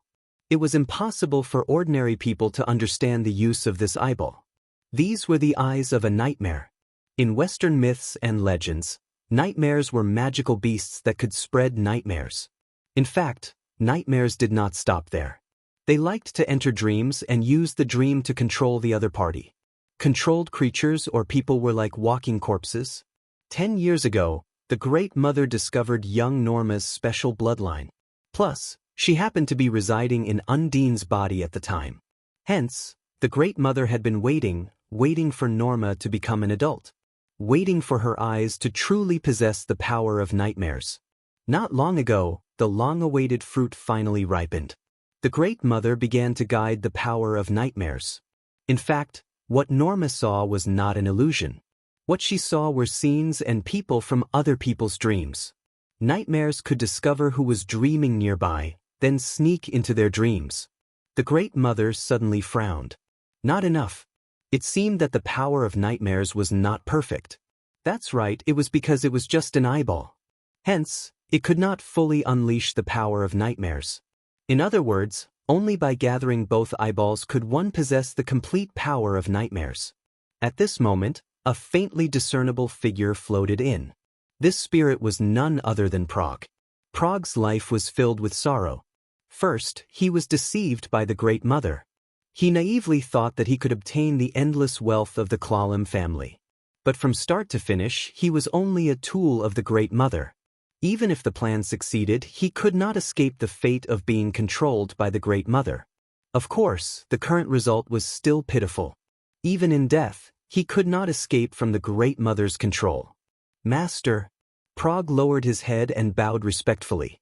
The one he hated the most wasn't Louis who killed him. It wasn't Norma either. It was the Great Mother. He was originally the heir of a small family, and he even had some magic power. Plus, he was engaged to Norma since he was young. If everything went according to plan, he could have married Norma and become the ruler of the Klalem family's vast empire. But he wanted to be the master, not just the ruler. It was this mistake that caused Prague to become someone else's effort. Of course, the Great Mother chose Prague as her subordinate because she was alone, but there were some things that she could not do herself. For example, she could not let the Great Mother appear when she went to negotiate with other evil spirit groups. I told you to contact Tyrant. Is he here? Yes, Master. Tyrant is already waiting outside. Tyrant was an evil spirit from Jersey City, a neighboring city of New York. He controlled an organization similar to the Evil Spirit Society. The name sounded powerful, but anyone could come up with such a name. Tyrant was stronger than regular evil spirits, but compared to the Great Father, he was much weaker. There were many other evil spirit groups like this in New York and the surrounding areas. This time, Tyrant was not the only one invited by the Great Mother. There were also a few evil spirit leaders who were on the same level as Tyrant. As for the leaders of these evil spirit groups, they had gathered here with their subordinates, causing the aura of death to fill the air. They were responsible for the fog that covered New York City. There were at least 3,000 evil spirits in the sewers. After the 3,000 evil spirits gathered together, they did not rest for a single moment. You devour some of them, I'll devour some of you. It had only been a day, but more than 200 evil spirits had already disappeared in the midst of fighting and devouring each other.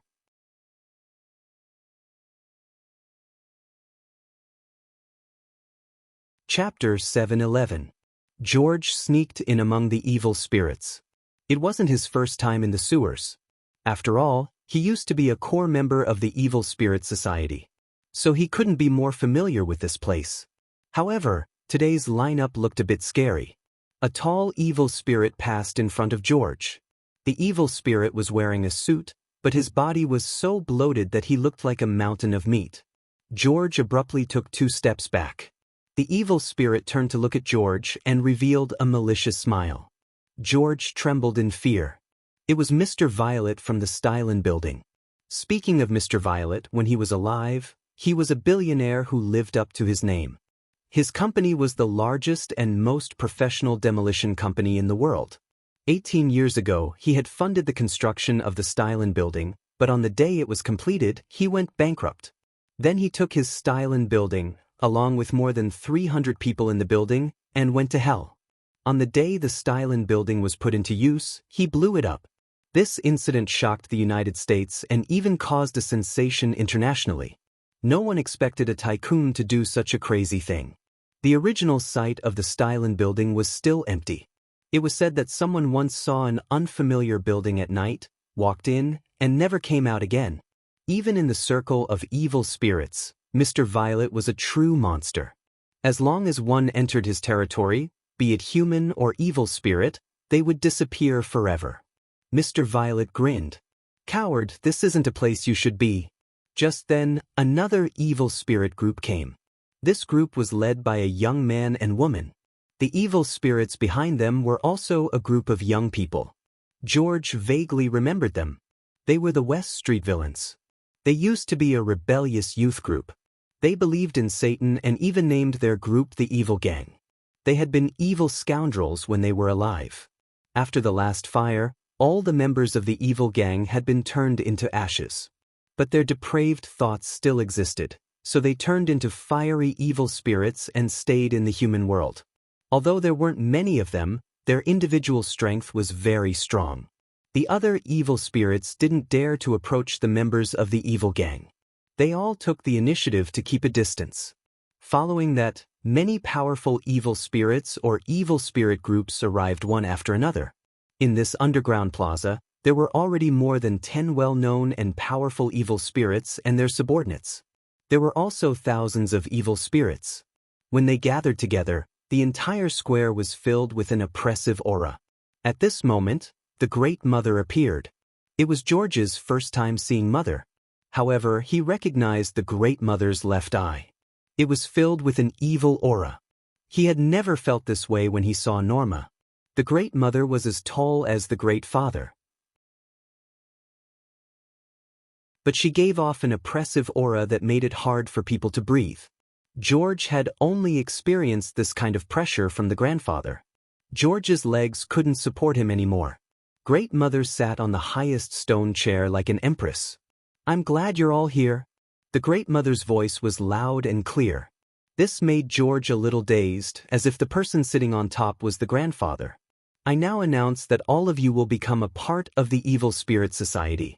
The great matriarch spread her arms and loudly proclaimed her idea, "I will grant you great power and the chance to become the ruler of this city." Great Mother. "I'm not a member of the Evil Spirit Society." "Yeah, who do you think you are? What right do you have to control us?" "Stupid woman. Let me see if you really have the right." "Shut up." Great matriarch roared and slammed her fist on the armrest. Boom. A huge impact hit Mother's fist. In an instant, the dozens of evil spirits at the front were crushed. At the same time, a few powerful evil spirits were hit. Their bodies almost shattered. All the evil spirits stared at Mother in disbelief. So scary. Even the grandfather wasn't this scary, right? Mother opened her mouth and sucked in the soul shards. She was even stronger now. Her aura was like that of a wild beast. Even those powerful evil spirits seemed so small and insignificant in front of her. "So you're finally willing to calm down and listen to me. We're all humans, but we've broken free from the restraints of our bodies. We're higher than humans, but we can only hide in these dirty sewers." The great matriarch announced her idea loudly. "It's because we're undisciplined that we should unite instead of fighting on our own. You've seen it for yourself. The entire New York has been shrouded in our presence since you arrived. As long as this continues, we will become the true rulers.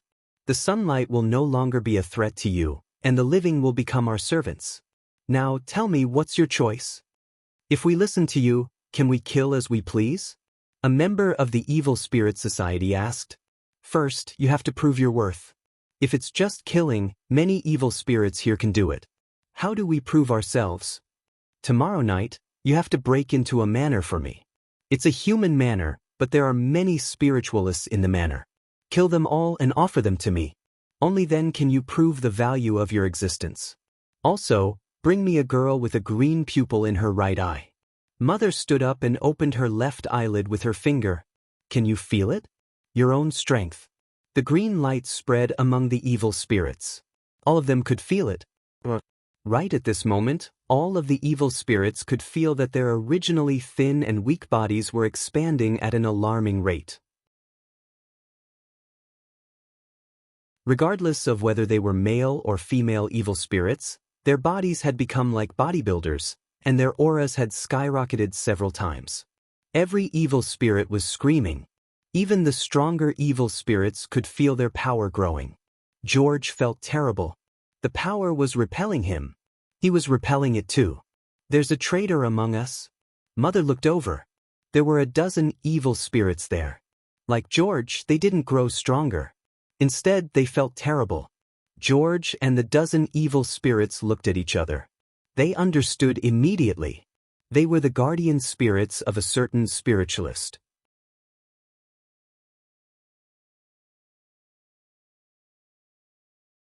Chapter 7:12. Help! George dashed into the manor. At the same time, "There's an evil spirit!" West yelled. The people who'd been celebrating in the pool immediately jumped up. "Let me do it. This evil spirit is very dangerous. Let me do it. You guys might not be able to handle it." Morid immediately attacked. He didn't waste any words. His 10 fingers suddenly turned into 10 vines. He tied George up and dragged him to the ground. Just as everyone was about to surround George, Gaia looked up at the sky. "There's another one up there." "That's mine." Everyone immediately shouted, trying to outdo each other. However, the body of the evil spirit in the sky suddenly burst into flames without any warning. "What's it doing? Self-immolation?" "It's a fiery spirit," West yelled. The association members who'd been fighting to be first were instantly terrified. "Gaia, I'll give you this chance." The fiery spirit charged down from the sky and pounced at George. Gaia yelled and also pounced at the fiery spirit. Out of everyone, only Gaia could touch the flames so fearlessly. Even Qinzhao's fire resistance wasn't as high as Gaia's. The flames on the fiery spirit suddenly surged and enveloped Gaia. Gaia felt that the fiery spirit was extremely hot, but it wasn't unbearable.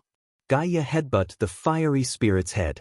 Instantly, the fiery spirit's head exploded.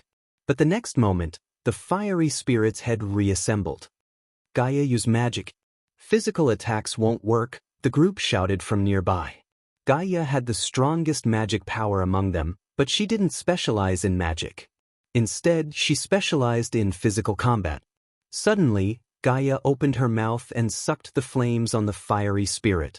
The fiery spirit struggled with all its might, but it couldn't stop Gaia from sucking the flames away. Gaia's skin glowed with a faint red light. Then she opened her mouth and spat flames at the fiery spirit's mouth. The fiery spirit struggled violently, but it wasn't that easy to break free from Gaia's bear hug. In the end, the fiery spirit's body turned black, like burnt charcoal. Gaia closed her arms and the fiery spirit's body turned into sparks. "Well done, Gaia." "Beautiful."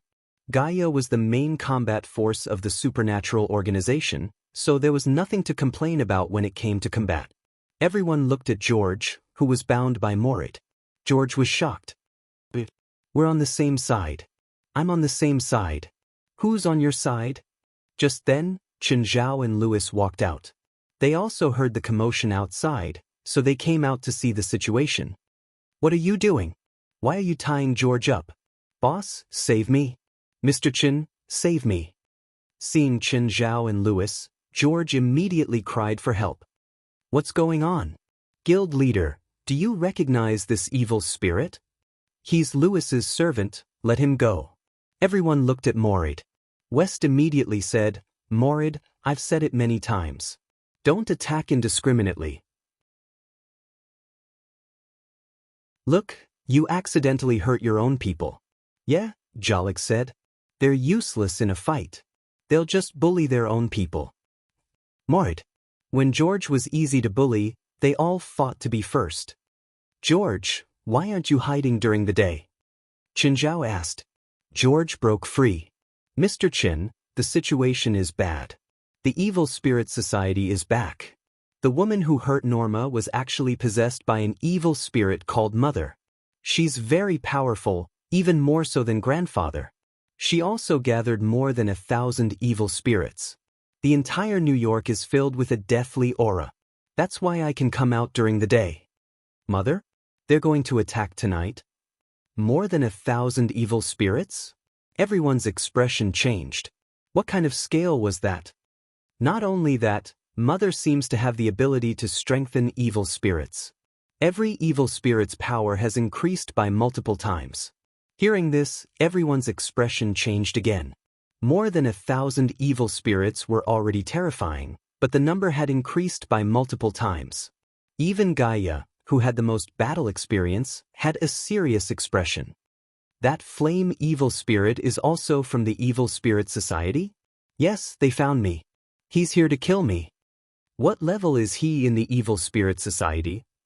"Middle level. There are at least 100 evil spirits of this level." "President, my stomach suddenly hurts. I need to go to the hospital." "President, I caught a cold playing last night. I still haven't recovered from it." Chen Zhao's gaze swept across everyone. "You're eating, staying, and playing. It's not good to leave now. How about we pay?" Chen Zhao looked at everyone. "Louis, read the bill to them." It's not much, just $1 million. What? $1 million? We've only been here for less than a day. Why is it so expensive? It's mainly because of the 3 bottles of wine you drank last night. They're all from the French Lafite winery. Each bottle costs $350,000. West was frowning. He'd already guessed that this mission would be very dangerous. However, he'd still underestimated how scary it was. All right, let's eat and continue playing. Prepare for a big battle tonight. Who would still be in the mood to eat now? Chen Zhao and Louis returned to the living room. Louis's expression was even more serious. Chen, what do we do now? What can we do? How about we send Norm out? Definitely not.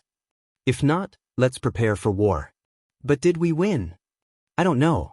Chen Zhao shrugged. Oh, send another plane to bring my pets here. Huh? You're still thinking about playing now? They're all real fighters, Chen Zhao said, glancing at Louis. None of them are weaker than you. Oh, I'll send someone to bring them here immediately. While Louis contacted the plane, Chen Zhao called Fei Lai and asked her to bring the pets to the airport. Then he found Warrencombe's number. Hi, Savior. Chen. Warrencombe was surprised that Chen Zhao would call him. Have you thought it through and decided to join the Holy Knights?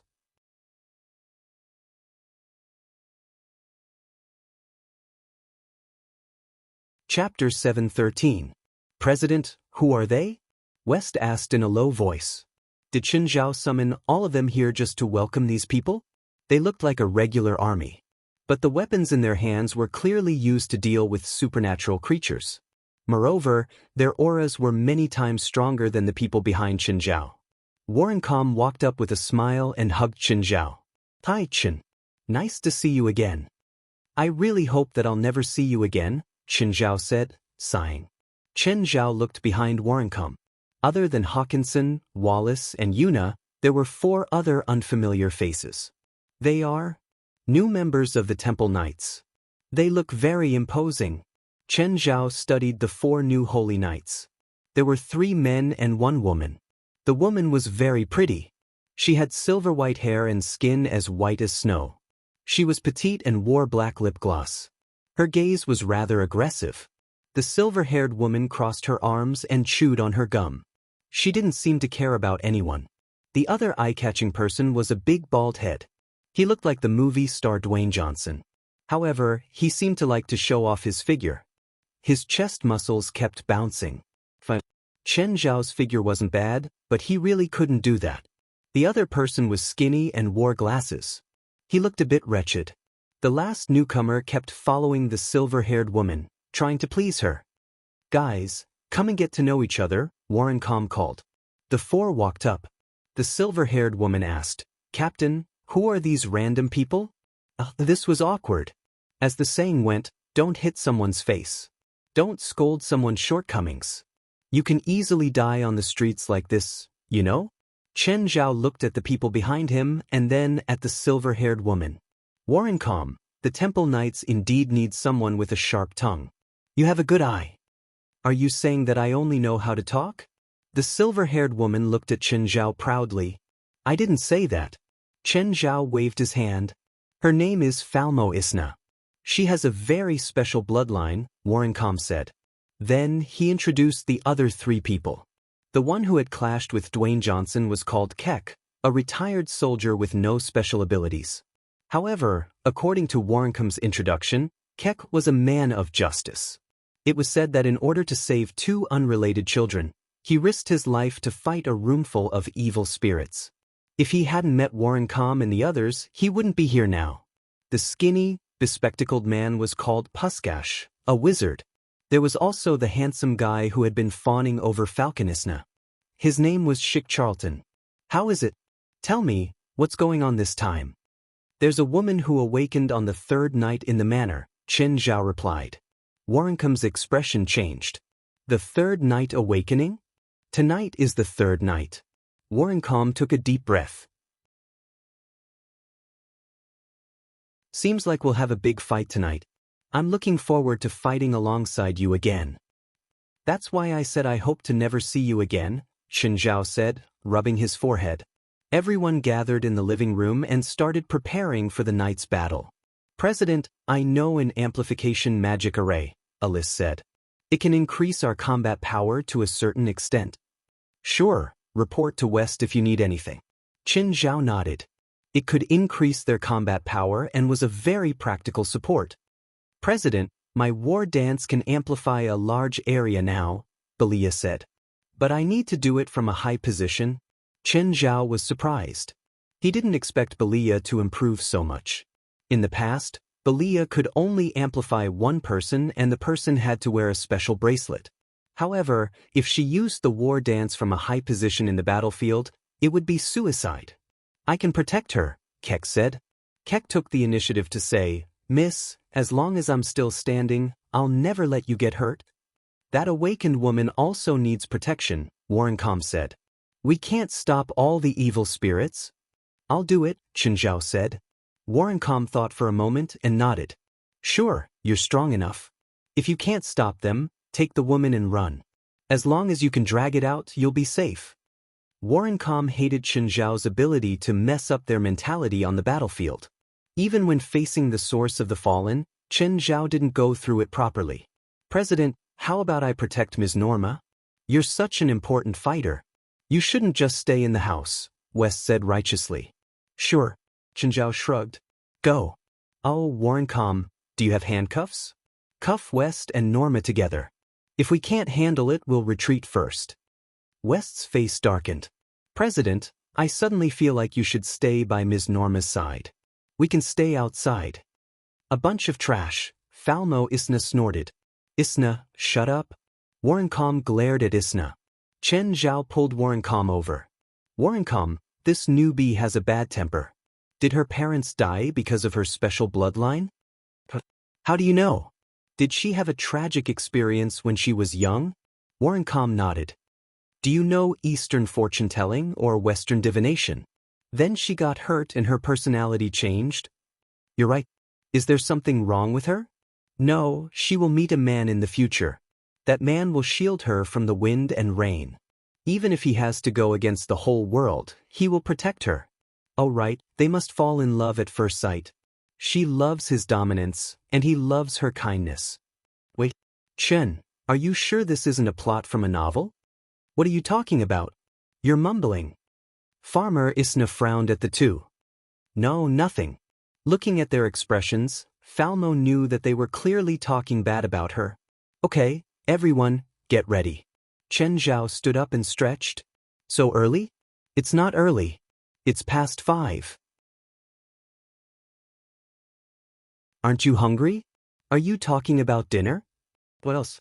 What do you think I need you to prepare?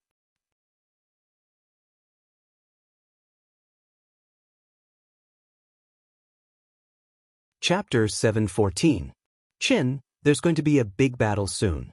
Are you sure you want to eat so much? Warrencom looked at Qin Zhao. Qin Zhao had already eaten at least 20 kilograms of meat and other random things. He looked like a starving ghost. Gaia was the same. An entire roast chicken was enough for her to eat for 3 bites. She didn't even spit out the bones. Warrencom had never seen her eat like this before. Eat more so we can go. Qin, I know it's Chinese slang. Don't think I don't know what it means. Warrencom's face darkened. Aren't you afraid of being beaten up for saying something like this before a powerful enemy? Qin Zhao and Gaia basically took care of most of the food. The two of them ate more than the rest of the people combined. What surprised them even more was that Qin Zhao and Gaia didn't show any signs of their stomachs after eating so much. How did you do it? Isn't it too much for you to eat so much? Cage looked at Qin Zhao and Gaia enviously. Too much? I'm only 80% full. Chen, you're probably not even 50% full. Is this appetite magic? Cage asked again. The sky started to darken. The entire manor was silent, as if it was a dead zone. It was oppressive. Chen Zhao and Louis stood on the balcony. Louis wasn't calm.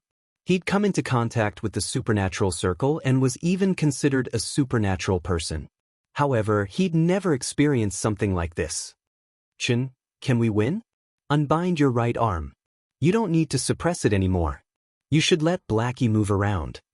Louis thought for a moment and undid the binding. Louis's right arm was wrapped in gauze. It was used to suppress Blackie. As soon as the gauze was unbound, Blackie sent an irritated mental message to Louis. "But why did you suppress me for so long? You can cause a scene tonight," Louis said. "How does that benefit me?" Blackie sent a mental message to Louis. Chen Zhao walked over. "Do you need me to talk to it?" Chen Zhao grabbed Louis's right arm. "Do you smell me?" Louis felt it immediately. Fear, intense fear. "He has the scent of my kind on him. He killed one of my kind, a complete body." Little Black cried out in horror. "Do you want to die?" Chen Zhao asked, pulling Louis's arm. "Chen, I feel like you're talking to me, although I know you're talking to Blackie," Louis said helplessly. "If you can cooperate with your big brother, I'll make the decision. After this is over, I'll let you control Louis's body for 3 days. During these 3 days, you can kill and do whatever you want." Really? Are you telling the truth? Louis was also astonished. How could this be? It was fine if it was just borrowing his body, but the key was to indulge Blackie. How could Louis not know Little Black's character? If it was given 3 days of freedom, it could create a disaster. Of course it's real. However, if I find out that you don't cooperate at all tonight, forget about 3 days of freedom, you'll have to consider how to die first. Louis was already having a headache. After this was over, Louis felt that his right arm was unprecedentedly obedient. Only now did it truly belong to him. Duong, the 8 o'clock bell rang. The fog became even thicker. "It's starting." Chen Zhao looked into the distance. 8 o'clock is the prime time. Many lights suddenly appeared outside the manor. There were also muffled sounds. It was the sound of cars. Then, everyone saw dozens of cars rushing in from outside. The cars smashed through the iron gates and walls of the manor and barged in from the outside. Warrencom, who'd been setting up defenses below the manor, saw this. His expression changed immediately. "Hurry, get out of here," Warrencom yelled. The cars ran amok in the manor, and some even crashed into the walls of the villa. Bang bang, there were all kinds of cars. They were all controlled by evil spirits. However, Louis's villa was very big, and the building structure was very strong. The cars could only knock off a layer of dust. "Kill those evil spirits," Warrencom shouted at once. Before the evil spirits could escape from the destroyed cars, Warrencom's group of 8, as well as West's group, started spraying large amounts of magical phosphor. The evil spirits screamed when they came into contact with the phosphor. However, they were expendable and cannon fodder. "How about it?" Louis said proudly. "My house is sturdy enough. It's like a castle." There were many evil spirit cars, but after the cars in front crashed, the ones behind could only crash into the cars in front. Thus, the damage to the manor was very limited. Just as Louis was feeling smug, the sound of a flute came from the fog. Louis's smug expression a moment ago instantly darkened. The sound came from a huge truck, like Optimus Prime in Transformers. Then, they saw a huge truck pass through the fog and charge towards them. An evil spirit definitely couldn't control such a huge truck. The headlights flashed red, like the gaze of a demon. Whoosh, everyone had no choice but to dodge. The truck crashed through the main entrance, and the front of the truck was shoved into the hall. Then, the containers behind the truck spewed out large numbers of evil spirits like a fountain. Fortunately, Warrencom's people were already prepared. "Blizzard!" Falmo Isna shouted. Magic surged and a thundercloud formed in the air, blocking the exit. With a crash, hailstones mixed with snow fell down. Large numbers of evil spirits were crushed. The others took out their machine guns and kept shooting. Apart from the perverted man, he was injured by the recoil of the machine gun after firing 2 shots. "Move!" Gaia shouted. She threw 2 bottles of magical fuel into the car and followed with a dragon breath. Boom! The entire container exploded into the sky, and hundreds of evil spirits were destroyed as well. "Good job!" Everyone cheered. "This is just the appetizer. Don't celebrate," Warrencom shouted. Warrencom shouted, "Return to your assigned positions. The real battle is about to begin." The fog in the distance turned black. The enemy army was approaching.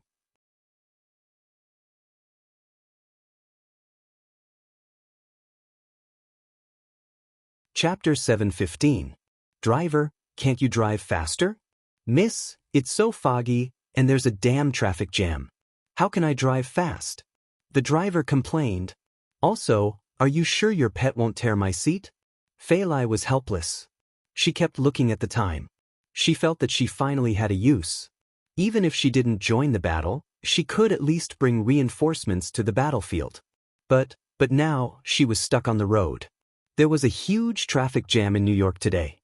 Every road was blocked. It was especially difficult for Feilai to move on the bus.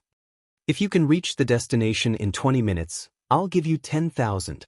Feilai gritted her teeth and promised a huge reward.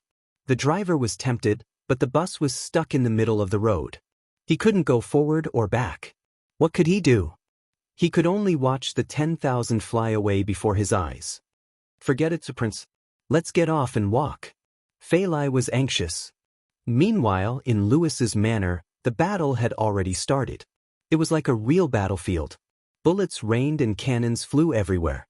Wave after wave of evil spirits charged forward.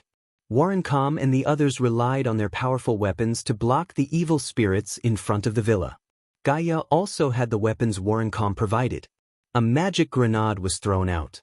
This magic grenade flew at least 200 meters and landed on the outskirts of the battlefield. Good job, Gaia.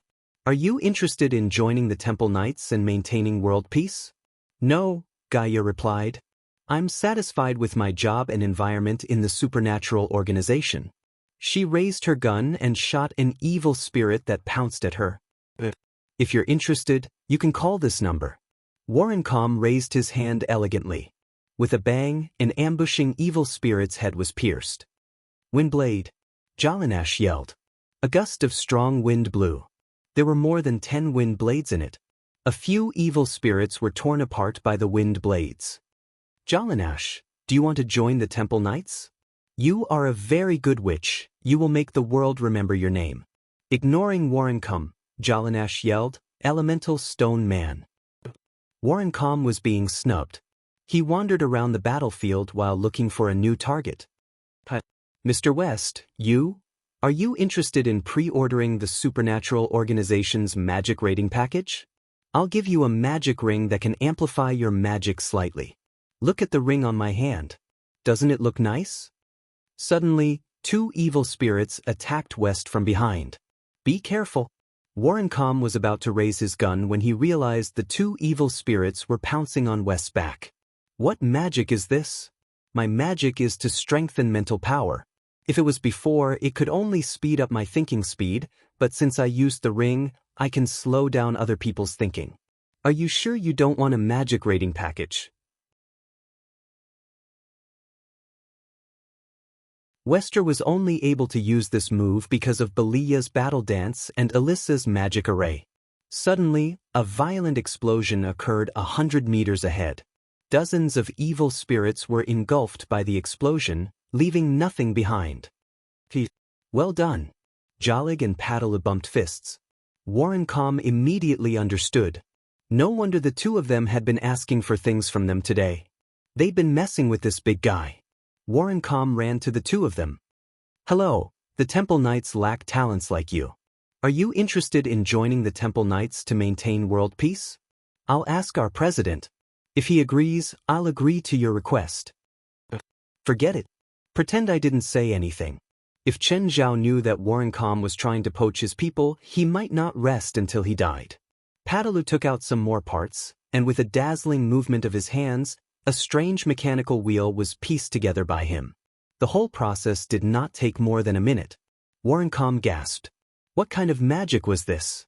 Padalu used a remote control to control the mechanical wheel. The mechanical wheel sped on the battlefield. 3 gun barrels extended from both sides of the wheel. Warrencom's eyes were filled with envy. The supernatural organization was really full of talents. Every one of them had their own unique points, and every one of them could hold their own. If Chen Zhao knew what Warrencom was thinking, he wondered what he would think. At this moment, Warrencom noticed a figure dashing across the battlefield. That person seems to be called Enrich. He runs really fast. Enrich was in charge of luring monsters. Behind him, there were already a dozen evil spirits. Enrich ran towards Moore's direction. Meanwhile, Moore was also heading towards Enrich. Warrencom was confused. Did the kid have any abilities? He looked braver than the others. Moore rushed past Enrich. The two of them brushed past each other, but neither of them stopped. Seeing Moore, the evil spirits that Enrich had attracted immediately changed targets and pounced at him. But the next moment, a huge shockwave and flames exploded from Moore's body. Warrencom was dumbfounded. He saw Moore's body fall to the ground. Fuck, self-destruct attack? Then Enrich went to lure monsters again. After one round, he attracted another dozen evil spirits. Warrencom realized that another Moore had run out. Were they twins? Warrencom couldn't understand, but another person attracted his attention. It was Morid, the head of Riley. Many vines appeared around Morid. The vines kept wriggling on the ground. As soon as an evil spirit approached, they would drill out of the ground and attack the evil spirits. The people from the supernatural organization are so strong. Warrencom looked at the rooftop. He could vaguely see Belia's figure.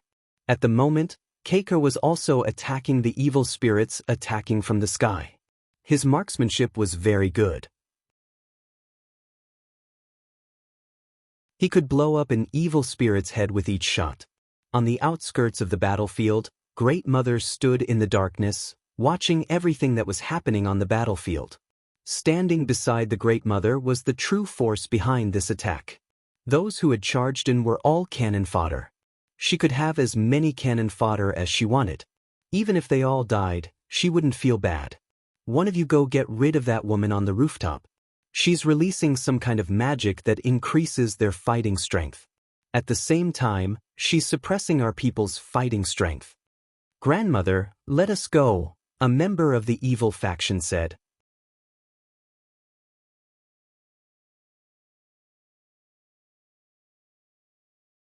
Chapter 716. Just then, a dozen flaming spirits flew over from the sky.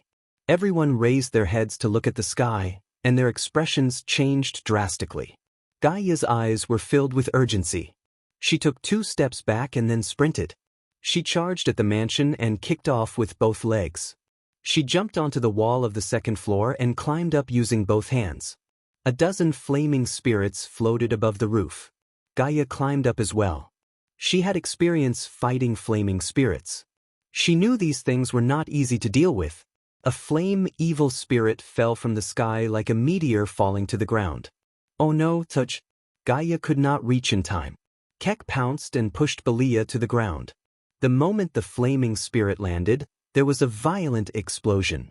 When Belia's battle dance stopped, the entire battlefield was affected. Everyone felt a wave of weakness attack them. Oh no!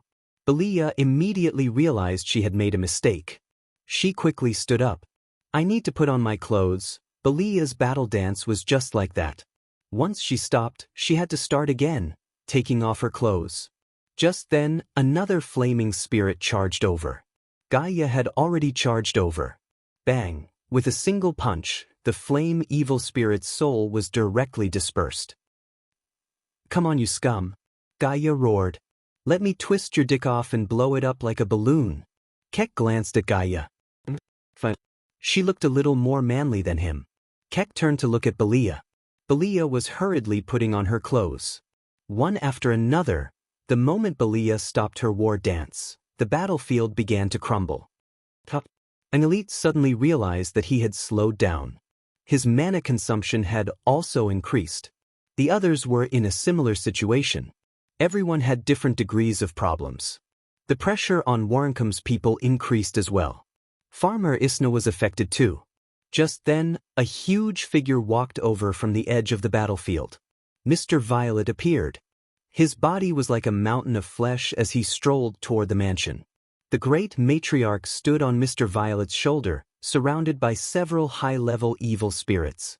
These ferocious spirits gathered together and walked forward. Their aura was many times stronger than the cannon fodder from before. That bitch, she finally appeared. Louis could already see Big Mother on Mr. Violet's shoulder from 100 meters away. Although it was already night, Louis could still see far away with his eyesight. This was the ability that Little Black had given him. Chen Zhao also looked at Matriarch. Matriarch also looked in his direction. The Great Mother opened her eyelids and a strange aura spread out from her. All of a sudden, the evil spirits in the surroundings shuddered. On the contrary, everyone on the defensive side felt uncomfortable.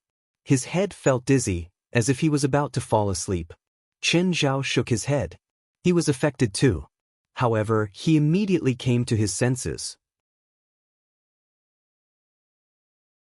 Was this hypnosis? Louis quickly came to his senses. Chen Zhao took out a grenade out of nowhere and threw it at Matriarch.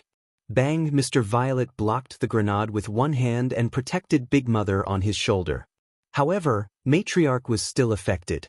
Her hypnosis was interrupted. Everyone woke up immediately, but the temporary confusion caused the situation on the battlefield to become even more chaotic. Bitch, I'm going to kill you. Louis actually jumped down from the balcony on the second floor and charged at Matriarch.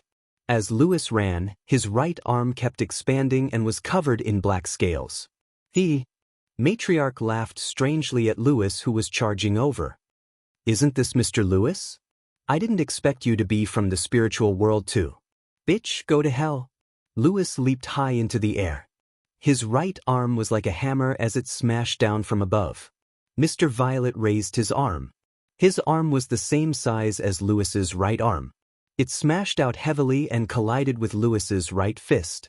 Mr. Violet didn't move at all, but Louis was sent flying. Mr. Louis, you look a bit pathetic, Matriarch teased Louis from above. Louis spat out the grass in his mouth. Little Black, did you not use any strength? The asterisk starred, I used all my strength. You're too weak. What do we do now? Turn and run, of course. I just charged at you fiercely. Now that we've barely touched, I'm going to run.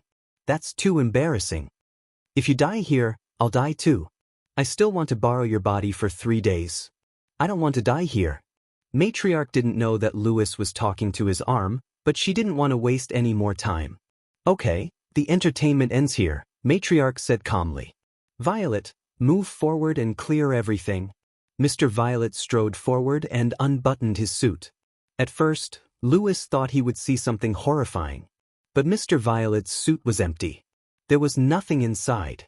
No, it wasn't nothing. There was also darkness inside. It was so dark that he couldn't see anything.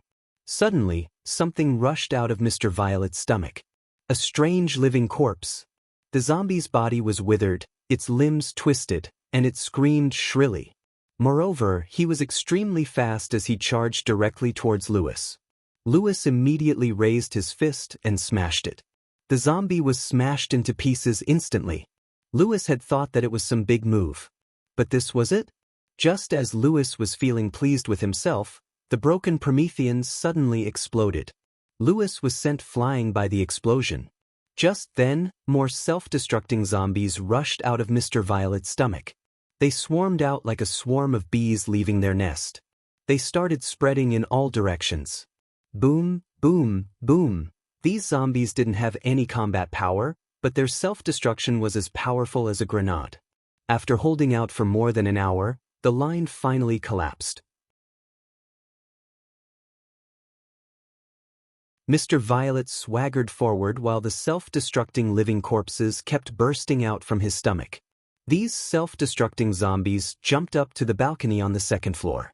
It had to be said that these things were much more mobile than ordinary people. There were so many of them that it was hard to deal with. Oh no! Everyone looked at Chen Zhao on the balcony.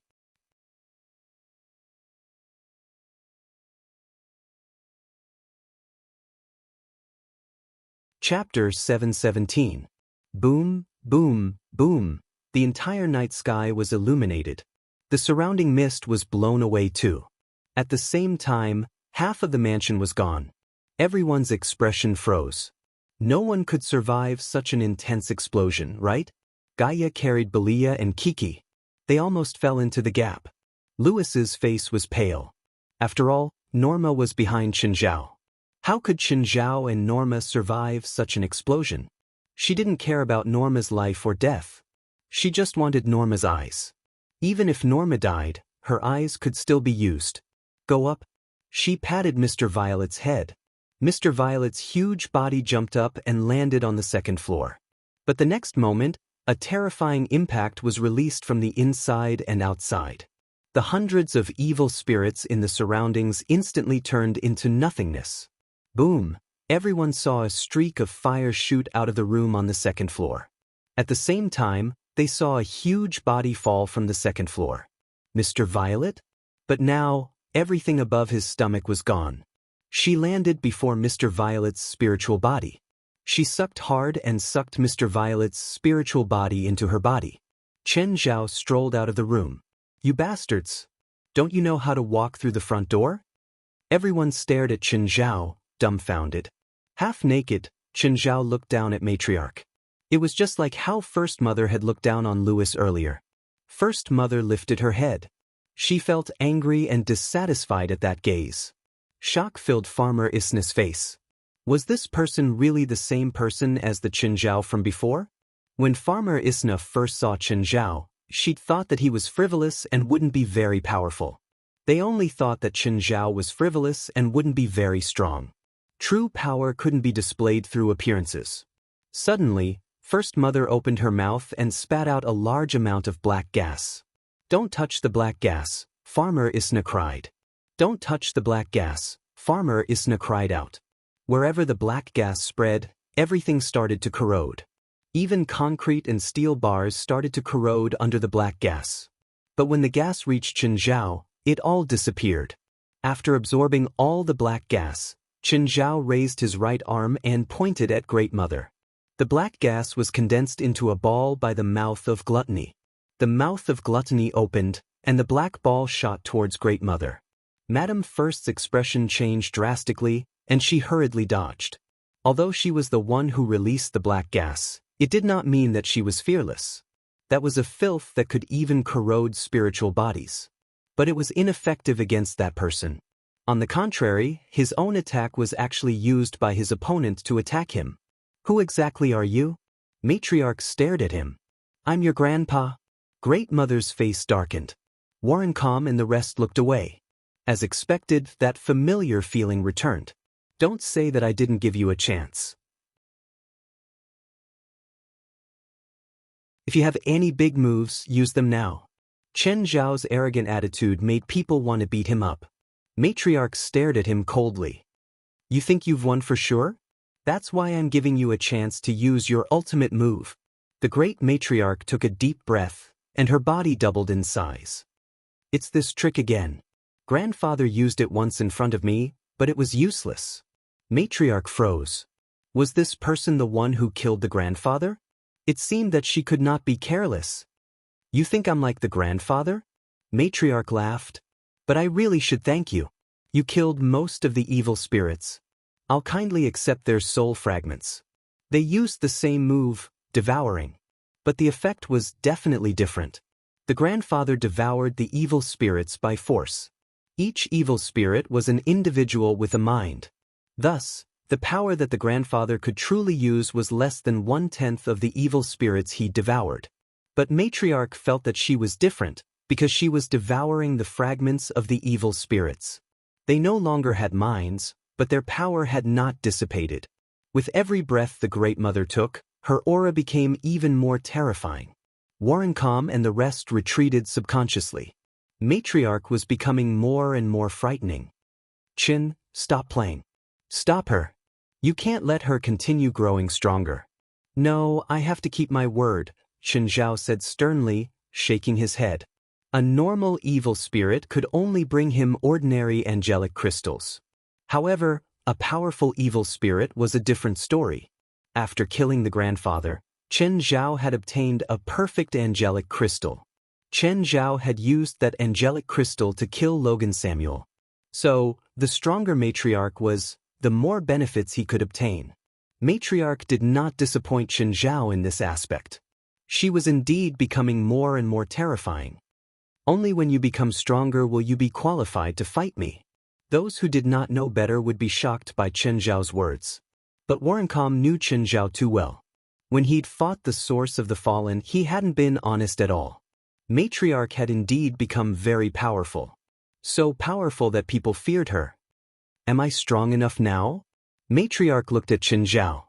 She could feel that her power had completely surpassed the grandfather's. She'd reached a realm that even the grandfather hadn't reached. Everyone's expression changed. Even Warrencom thought that Chen Zhao had gone too far this time. He'd allowed Matriarch to continue growing stronger. Now, Matriarch had become an undefeatable monster. I think I went too far. To be honest, Matriarch was indeed strong. But she wasn't as strong as the source of the fallen. Back then, the source of the fallen had beaten Chen Zhao senseless. If Chen Zhao had not played tricks at the end, he might really have been defeated. You're strong. Chen Zhao nodded. Then I'm going to use my ultimate move too. Give me a minute. Matriarch laughed. Do you think you have a minute? How much time do you give me? Don't even think about it. That. Matriarch roared. Whoosh. Suddenly, a voice came from behind Matriarch. Matriarch turned her head in disbelief. She saw her shadow stabbing at her.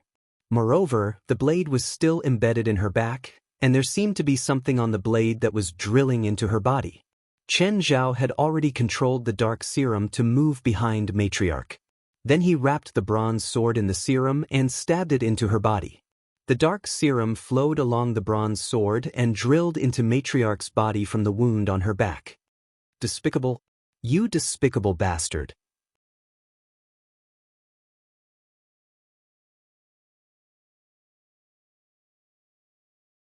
Chapter 7:18. Everyone thought that Chen Zhao's move was too despicable. He didn't care at all. If you're not despicable, are you going to risk your lives with her? I'm going to kill you. Matriarch charged at Chen Zhao crazily. Chen Zhao sent a flying kick at her. She was sent flying. Suddenly, a pair of black wings appeared on Great Mother's back. It was like the wings of an angel in the movies. Everyone was startled. Does the great matriarch have other trump cards that she hasn't used yet? Well, cool.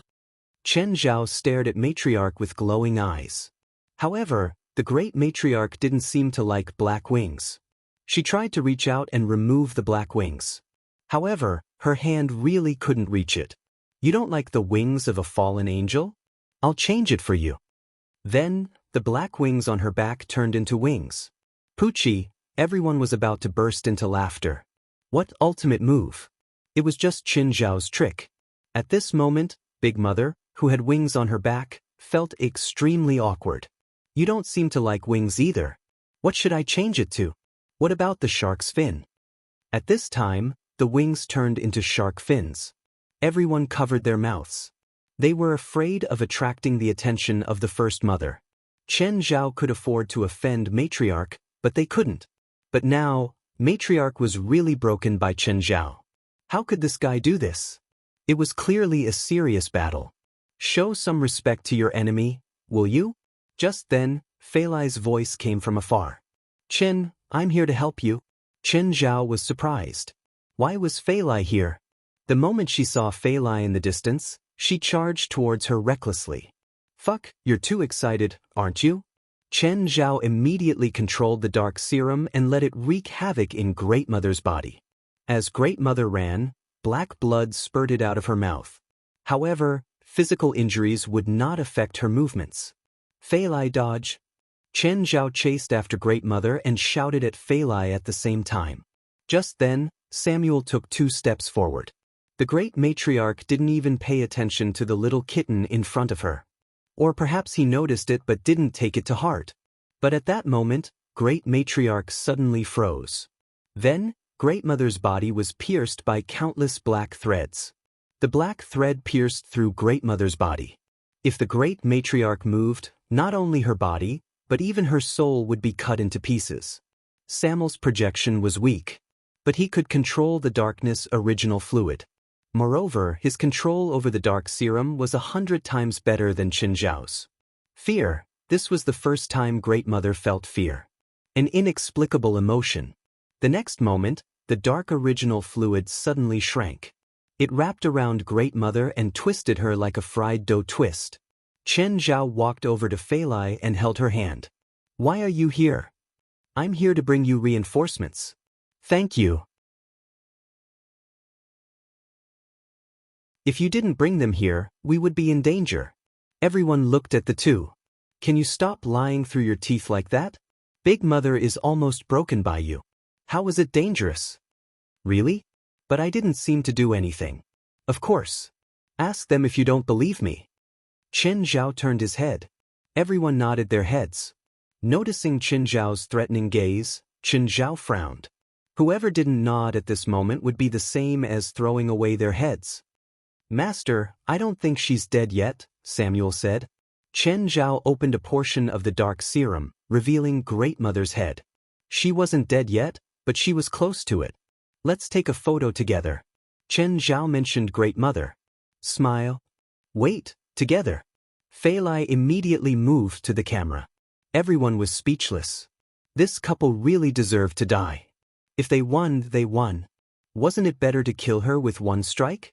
Why did they have to humiliate her like this? I want to take a picture with you too, Louis called out. Out of everyone, he hated Great Mother the most. Since humiliating Great Mother could make her suffer, why not humiliate her? I want one too, Wes said. President, send me another photo later. When he got the photo, he'd post it on his moments. This is the strongest enemy I've ever defeated. Me too, count me in. Warrencomb's and the others' faces darkened. The people from the supernatural organization were indeed Chen Zhao's subordinates. None of them were good people. Me too. Warrencomb despised them, but he still joined in. Even if he didn't get any credit for killing such a powerful evil spirit, he'd at least put in some effort. When he got the photo, he'd send it to the Holy Knights group to let them know his strength and achievements in the Northern American region. Me too. In the end, no one was left behind. They all took a group photo together. Do you know how to smile? Never mind. It's uglier than crying. The powerful Great Mother didn't even have time to enjoy the pleasure of being strong before she was ruined by Chen Zhao and the others. Crack. Everyone took a group photo. Other than the Great Mother, everyone was smiling. Chen Zhao threw Great Mother into the dark serum. Okay, let's clean up the surroundings and see if anyone escaped. There were definitely some that escaped. There were so many evil spirits just now. Some would definitely escape in the chaos. This was unavoidable. Even Chen Zhao couldn't kill all the evil spirits. Unless they all ran like a swarm of bees to seek death. Miss Fei Lai, are you interested in joining the Holy Knights and protecting world peace with us? Chen Zhao grabbed his bronze sword and chased after Warrencomb. Suddenly, Chen Zhao and Warrencomb saw a figure in front of them. Hey, there's a little evil spirit here. Hey, isn't that Mr. Prague? Prague turned to run. He was extremely afraid of Chen Zhao. Great Mother was so powerful, but Chen Zhao killed her in the end. If he fell into Chen Zhao's hands, it would be more painful than death. Fortunately, Chen Zhao wasn't interested in him. Chen, catch him, catch him. Louis saw the evil spirit. Catch him. I'll give $1 million.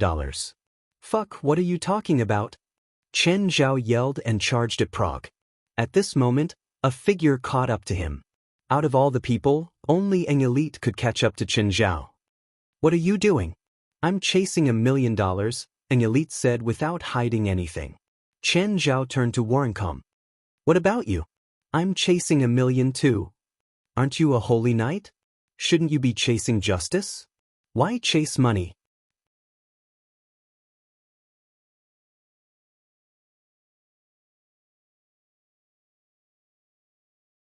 Chapter 719.